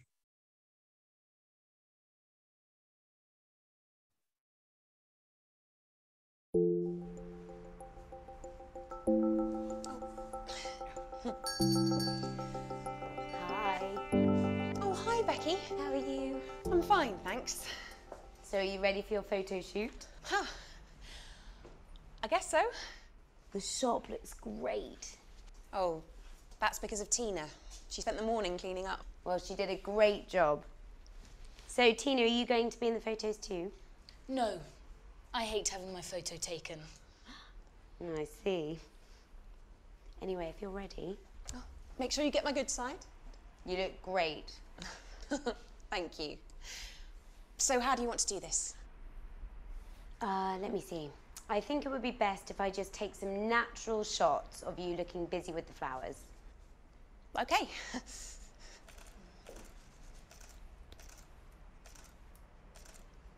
That's really good. Oh, shall I carry on? Yes, that's great. So why did you become a florist? Oh, that's a good question. I've always loved flowers, ever since I was a little girl. So it seemed a natural thing for me to do. I think it's really important that you do something that you enjoy. Fantastic. Yeah, it must be nice to have a job like yours. The freedom you have, and you can be creative, and you're your own boss. You sound like you don't enjoy your job. No, not at the moment. Not for a while, actually. Really? What's wrong with it? Oh, lots of things. For instance, all I seem to do is deal with other people's problems, like issues with their pay or holidays. And I hate being stuck inside an office all day, staring at the clock. Oh dear. I wish I had a job where I could travel the world, spread my wings, be free. Such as? I don't know. That's the problem.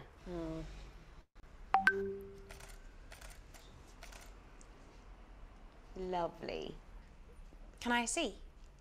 Sure. Here you go. That's great. Thank you. Well, how about becoming a professional photographer? You're really good. I don't know. Tina, how about a quick shot of you and Rachel together? Do I have to? Oh, go on. Just stand by Rachel for a moment.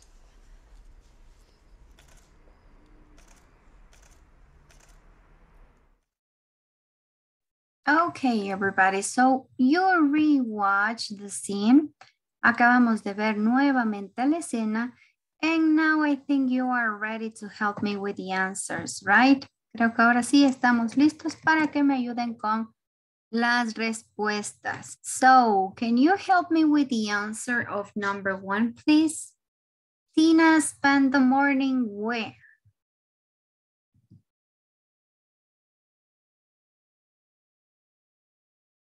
What do you... Cleaning up. Okay. Yes, that's right. So Tina spent all the morning cleaning up, right? Pasó toda la mañana limpiando la floristería. Nos dice, no, she was cleaning up all the flower shop. So she was cleaning, let me write. Cleaning up all day. What about number 2? Tina. Doesn't what? Doesn't want. She doesn't want to be in the pictures, exactly. Ella no quiere, no quiere salir en las fotos. She doesn't want to be in the pictures. What about number 3? Becky thinks that being a florist is good because you can be your own boss. Your own boss, that's right. Sí, puede ser su propio jefe, ¿verdad? Number 4, Becky doesn't like dealing with other people's Problems. Very good. No le gusta lidiar con los problemas de otra gente, ¿no? de los demás. She doesn't like to be dealing with the other people's problems. Good. So number 5, we have Rachel suggests that Becky could be a professional photographer. Very good. We say that maybe she can be a professional photographer. Good. So that's right, guys. You got it. Very good. So as you can see here, they are talking about a hobby that can become a real job, right? So let's move to the next part. Let me erase these. And we are getting almost to the point. So here we have some phrases we can use when we want to talk about the results, maybe reasons, or give examples, okay? So you heard them talking, right? Desde escucharon ya hablar a las dos chicas. And they were using some words, ¿sí? Escuchamos algunas palabras. Here we have some words to complete, okay? So, oops. Before we move, I'm going to ask you guys to help me completing these phrases. How do you think these phrases should be? ¿Cómo deberían ser estas frases? Help me completing with these words in the box. ¿Cómo nos quedarían estas frases? Tenemos la primera. For instance, we have such as, we have like, and we have because of. Sí, tenemos todas esas palabras. Which one do you think would be the perfect for the first sentence? ¿Cuál creen ustedes que sea la que calza mejor en la número 1? Because of. That's because of Tina, right? She said that on the video. That's because of Tina, right? Es gracias a Tina, ¿verdad? So it's because of her. It's because of Tina. Good. She spent all the morning cleaning up. Let's move to number 2. Oh, lots of things. For instance. Okay, for instance, all I see to do is deal with other people's problems. ¿Cuál creen que quedará acá? Like. Okay. Like could be, right? Like issues with their pay or holidays. Good. Let's see the last one. I wish I had a job where I could travel the world, spread my wings, and be free. ¿Qué le decía ahí?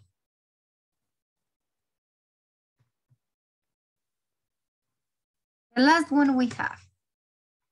La última que nos queda.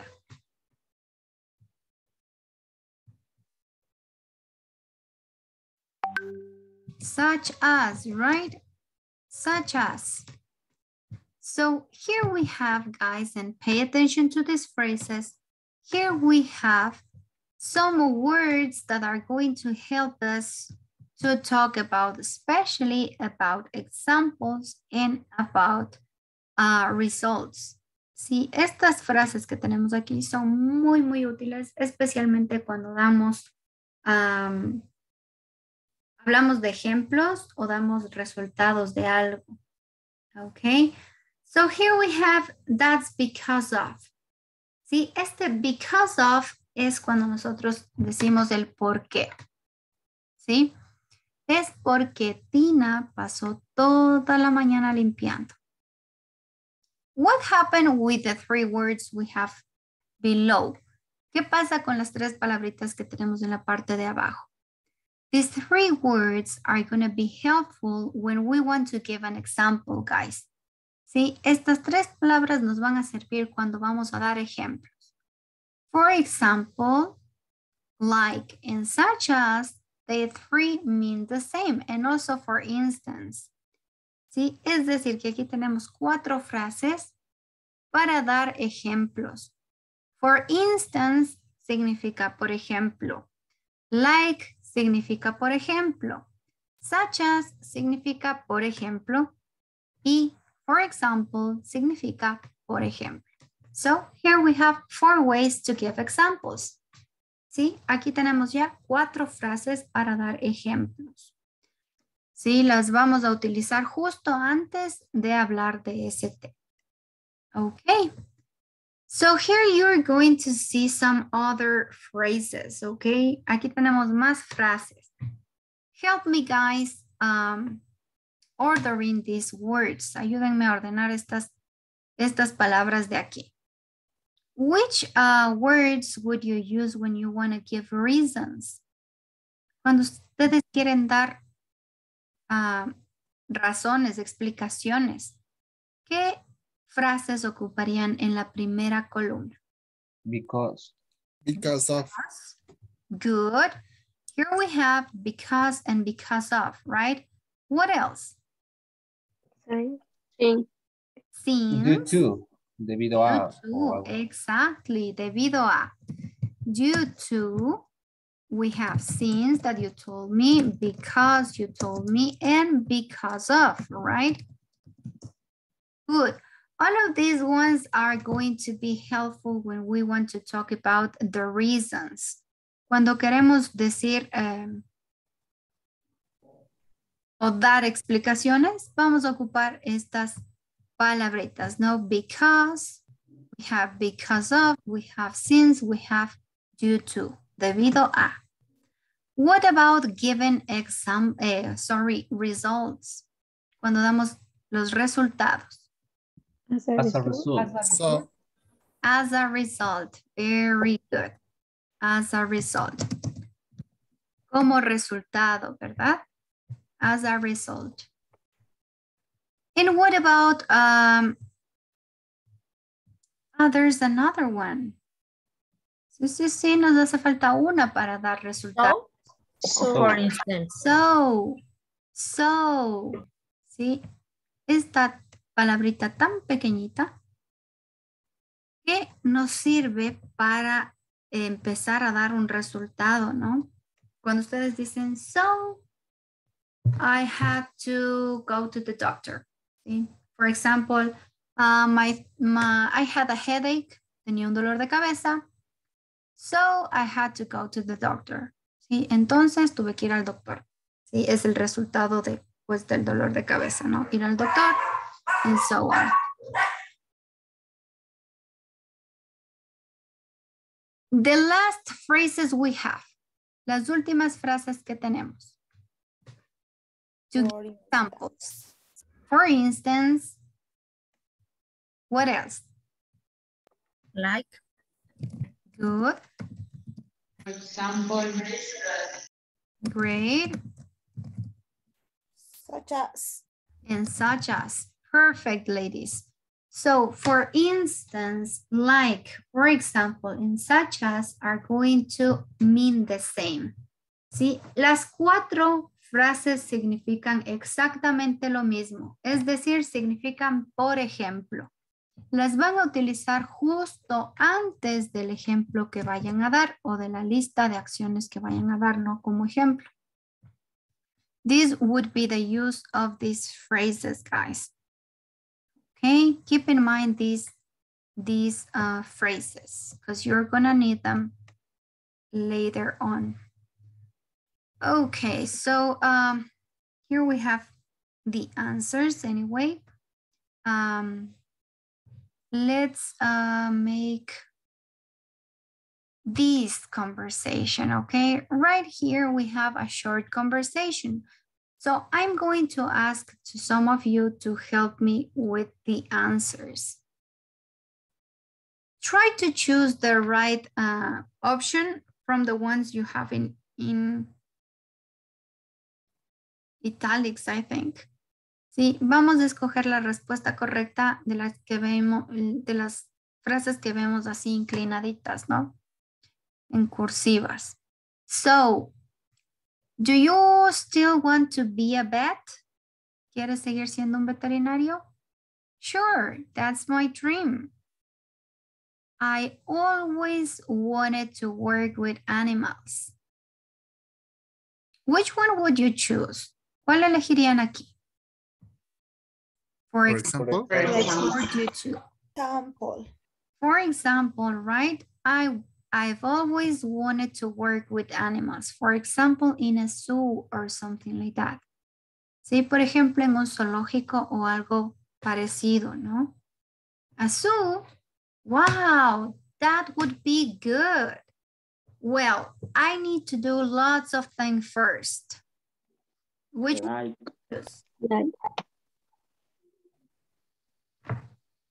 Since or like? Like. Like. Okay, good. I need to do lots of things first. Sí, necesito hacer un montón de cosas primero. Por ejemplo, encontrar un buen colegio, una buena universidad, ¿no? Para ir. I need to find, finding a good college to go first. Good. I see. And is it easy to become a pet? Not really. It takes years at university. Because of or so? Because of. Good, Majito. Because of all the things you have to study, right? So, no es tan fácil volverse un veterinario. Aquí dice, toma muchos años de universidad porque, de hecho, por todas las cosas que hay que estudiar, ¿no? Por todo lo que tienen que estudiar. But that's okay. I really want to do it. So, or for example. So. So, ¿no es cierto? Estamos hablando ya del resultado. I really want to do it. De verdad quiero hacerlo, ¿no? I'm sure, so I'm sure. Entonces estoy seguro. I won't find it too difficult. Estoy seguro que no se me va a hacer tan difícil, ¿no? Well, if there's anything I can do to help, so or such as. Bueno, si hay algo que pueda hacer por ti. Such as. Such as, exactly. Por ejemplo, buscar universidades en línea, hazme saber, ¿no? Such as looking at college websites, let me know, okay? So, here we have all the answers, right? Ya tenemos las respuestas. I'm going to ask two of you to help me in reading this conversation. Y les voy a pedir a dos de ustedes que me ayuden leyendo la conversación. Okay? So, our letter is going to be letter A. And letter B, it's going to help me. Diego, it's going to be letter B, okay? So help me, guys, reading this conversation. Yes, teacher. So, do you still want to be a vet? Sure, that's my dream. I've always wanted to work with animals. For example, in a zoo or something like that. A zoo? Wow, that would be good. Well, I need to do lots of things first, like finding the best college to go to. I see. Is it easy to become a vet? Not really. I take years at university because of all the things you have to study, but that's okay. I really want to do it. So I'm sure I won't find it too difficult. Well, if there's anything I can do to help.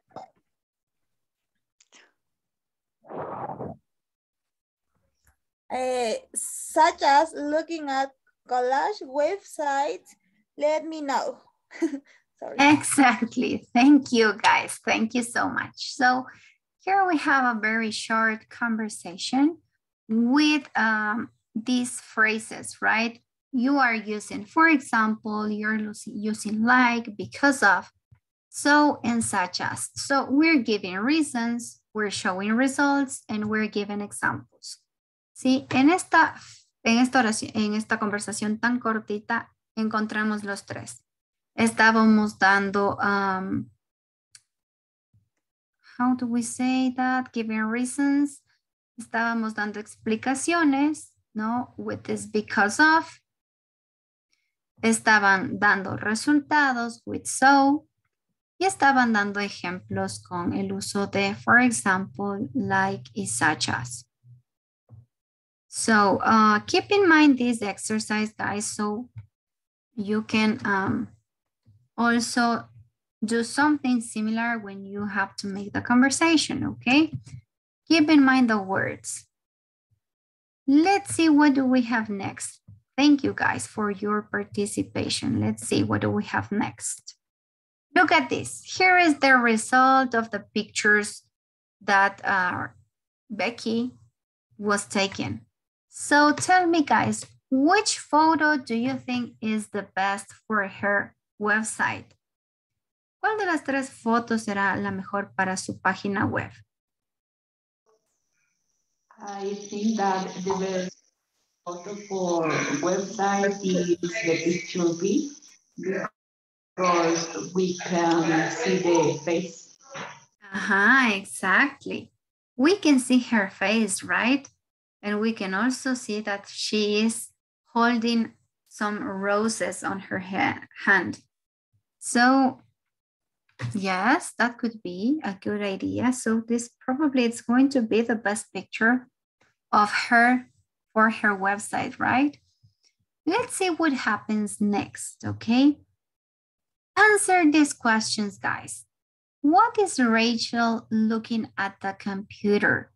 Here we have two questions, just two questions to answer. We're going to see the second part of the video.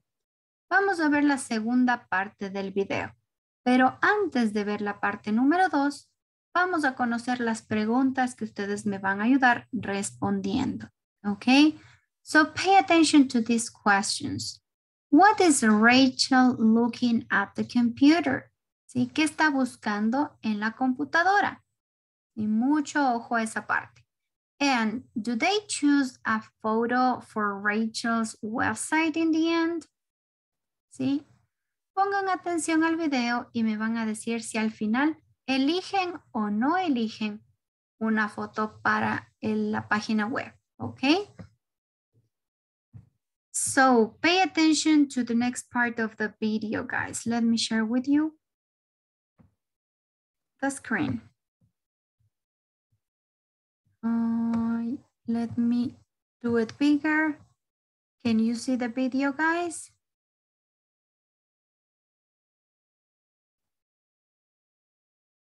Yes, no? Yes, teacher. Okay, thank you. So look at this. There are loads of photography courses you can do. Photojournalism, for example, or portrait photography. Thanks. That's great. But we're meant to be choosing which photos you want for your website. Okay. But I just think it's something that you should consider. Well, maybe. Let's look at the photos for now. Hey, Becky, these are great. Thank you. I think this is the best one. Rachel, we can't see you in that one. Okay. Let me see.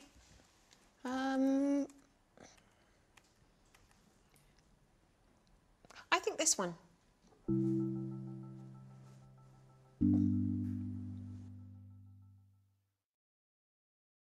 Okay, so here was a very easy and simple part of the video, right? So Tell me, guide, what is Rachel looking at the computer? What they were looking in the computer?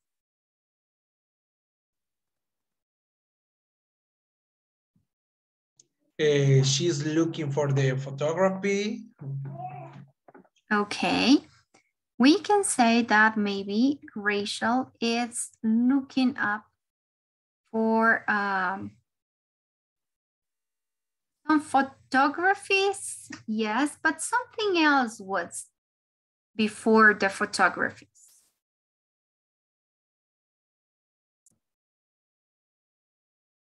At the beginning, she said something.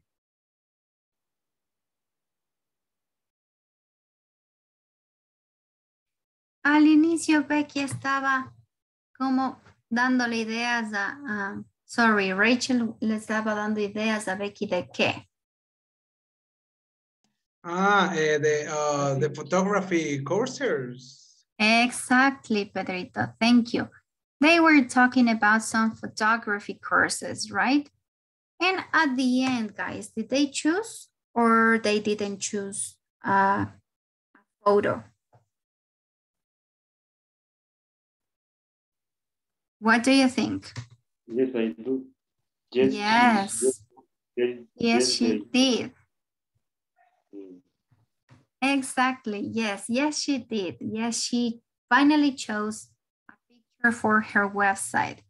Good, guys. So as you could see in the last video, there are just a few phrases that can help us or give us some time to think. ¿Sí? En todos los idiomas existen ciertos sonidos que nos dan tiempo para pensar en la respuesta, ¿sí? O para alargar nuestra respuesta. Nos dan un poquito de tiempo extra para ver qué decimos, ¿no? Cómo contestamos. Here we have, look at this, a short phrase that they say. In the first part, we have this one. Rachel, we can see you in that one. Okay. I think this one. Vamos a ver cuál es la palabra que nos hace falta aquí, okay? Pay attention and listen carefully, guys. Track 2.17. Rachel, we can't see you in that one. Okay, let me see. I think this one. What's the missing word here? Let me see. Let me, exactly. Here we have, let me see, right? I think this one, let me see. Good. So here we have some words we can use to complete these short conversations. Sí, aquí tenemos también otras palabras que nos van a ayudar a darnos un poquito más de tiempo cuando vamos a contestar. So most of the time we use it, let me see, let me think. Sí, este let me, sí, nos da un poco más de tiempo para pensar en qué vamos a contestar. Cuando ustedes, por ejemplo, les hacen una pregunta, ¿no? Do you want to go to the party with me? ¿Quieres ir a la fiesta conmigo? Y ustedes están como que, uchas, ¿qué será que le digo? ¿Le digo que sí? ¿Le digo que no? So, when you want some time to think, cuando quieren un poco de tiempo para pensar, pueden ocupar, let me see, let me think, ¿no? Déjame ver, déjame pensar, ¿no? Este déjame, que sería let me, nos da como un poco de tiempo, ¿no? Justifica que haya un poco de silencio, ¿no? Let me think, let me see. So these are some phrases we can use to give us extra time to think. Oh, now let's complete this short conversation, guys. Ahora ayúdenme a completar esta pequeña conversación. ¿Cómo nos quedaría entonces la número 1? Help me, guys, with number 1.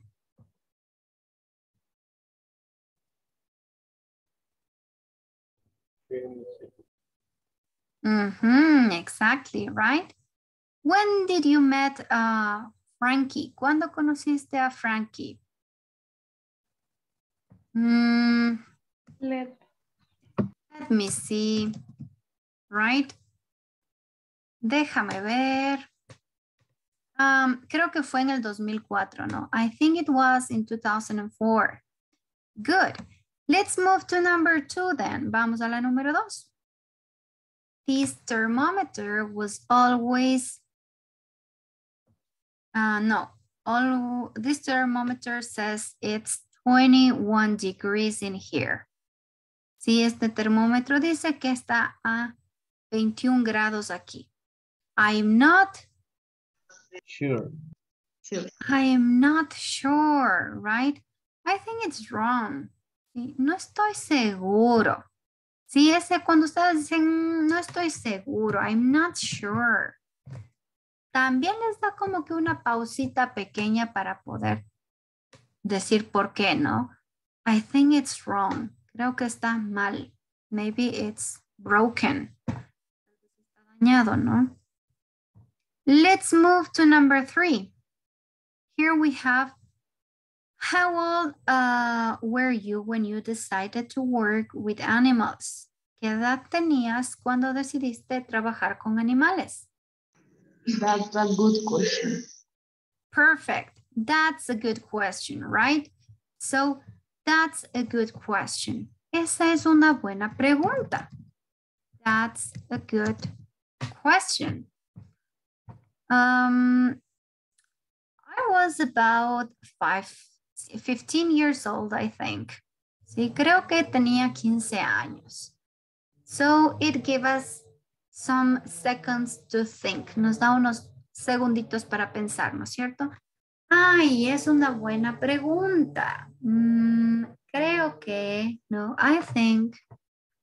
So let's move to number 4. Vamos a la número 4. What time does the restaurant open? ¿Sí? ¿A qué hora abre el restaurante? Just a second. Exactly. Just a second. Sí, dame un segundo. No, just a second. I'm not sure. I'll check it on the website. No estoy seguro. Dame un segundo. Voy a buscar en la página web. And the last one we have, guys. Can you help me with number 5, please? What did you decide to resign? Well, I was bored, right? Este well has the same intonation as the one we use in Spanish. Sí, podemos ocupar incluso el mismo tono cuando usamos este well, así como en español. Cuando ustedes les dicen, ¿no? ¿Y por qué decidieron estudiar su carrera? Y ustedes dicen, bueno, es que... Y empiezan a pensar, ¿no es cierto? It's like, well, I was bored in my job, ¿no? For example, here. Sí, estas palabritas, en este caso el will, nos puede dar como que más segunditos para poder pensar en la respuesta porque le podemos alargar, ¿sí? Como que, well, so you are having just like an extra second to think about the answer. Sí, nos da como un segundo extra para pensar en la respuesta si alargamos la pronunciación de esta palabra. Okay, guys. So these are just like the last things we're gonna do. And we have some sounds that I want you to listen, okay? You're gonna listen the sound of these 4 words we have right here. Vamos a escuchar la pronunciación de estas 4 palabritas que tenemos aquí, okay? How is it going to be the exercise? ¿Cómo va a ser el ejercicio? In your house, you're going to touch your throat when you say these words, okay? En la casa, mientras ustedes escuchan estas palabras que les voy a indicar, que tenemos pay, people, Becky, and being, se van a tocar la garganta cuando traten de pronunciar o de repetir estas palabras. ¿Sí? Así ustedes me van a ayudar a completar las reglas que tenemos en esta parte de abajo. ¿Ok? So, let's listen, guys. Get ready at home and put your hands in your throat. Vayan a poner sus manitos en la garganta que vamos a empezar con esta práctica de pronunciation, okay? Pay attention, everybody. Track 2.18. Pay. People. Becky. Being. Okay. Let's listen once again. You're going to tell me which sound, if the P or the B is, or there's a sound here in the throat, okay? ¿Con cuál de los dos escuchan ustedes como un sonido, como que vibrara más la garganta cuando se la tocan? With the B or with the P? ¿Sí? ¿Con la B o con la P? Okay, let's do it again. Track 2.18. Pay. People. Becky. Being. So guys, help me with number 1. When you say there is a sound on the throat, ¿con cuál de las dos como que les vibra un poco la garganta?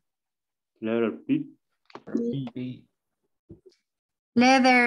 Letter B from Becky or letter P of people? B, Becky. B from Becky, right? Okay, good.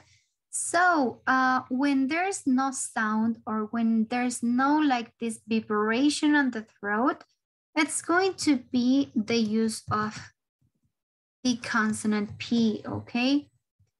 Es decir, que cuando nosotros pronunciamos palabras que llevan la B grande, ¿sí? En inglés van a tener como un vibrato, se siente el sonido en la garganta, ¿no? It's like B, and remember that both lips are going to be touched, ¿no? Los dos labios se unen cuando hablamos de la B mayúscula, ¿no? Que no sucede con la V. So, we say Becky, we say being, we say V, right? So keep in mind that. And when the sound is of a P, it's like very fast. You don't need to make it sound a lot in your throat. No necesitamos que suene tanto en la garganta ni que vibre tanto, ¿no? Cuando utilizamos la P. It's like pay, people, power, or whatever you're gonna use with P. Okay, guys. So now that you have in mind these, I think it's time for us to make a short conversation as the one you saw before and you helped me completing before. So let me just erase this and we're moving to the next part of the speaking practice. Okay, so you're going to make a conversation using these phrases to give results, reasons, and give examples. And the thing is that you will have to talk about maybe a hobby or your dream job. These are just like examples you can use in your conversation. Sí, estos son ejemplos que podemos tomar para su conversación. Hablar sobre su trabajo ideal, el trabajo de sus sueños, o tal vez un lugar en la naturaleza que les gustaría visitar, ¿no es cierto? Vayan pensando en los temas que hemos visto durante la mañana para que ustedes puedan hacer una conversación cortita. So it doesn't need to be so long, but you know, it maybe a minute talking would be great. I am going to. Yes. D porque no es D, ¿no es cierto? No. Un safari, ¿cómo Solo decir? D. A. Ah, exactly. I'm I'm going to a going safari. to a safari in Africa because I am looking. Sí. ¿te vas a un safari África porque estás viendo animales salvajes? No, para mirar. To look. To look. Wild animals. A wild animal sería solo un animal salvaje, ¿no? Si quieres más, solo tendrías que poner wild animals sin el A. Sin la S aquí. La S va en animals. Ajá. Y tendrías que borrar el A antes de wild. Y ahí puedo poner, for example. Exactly.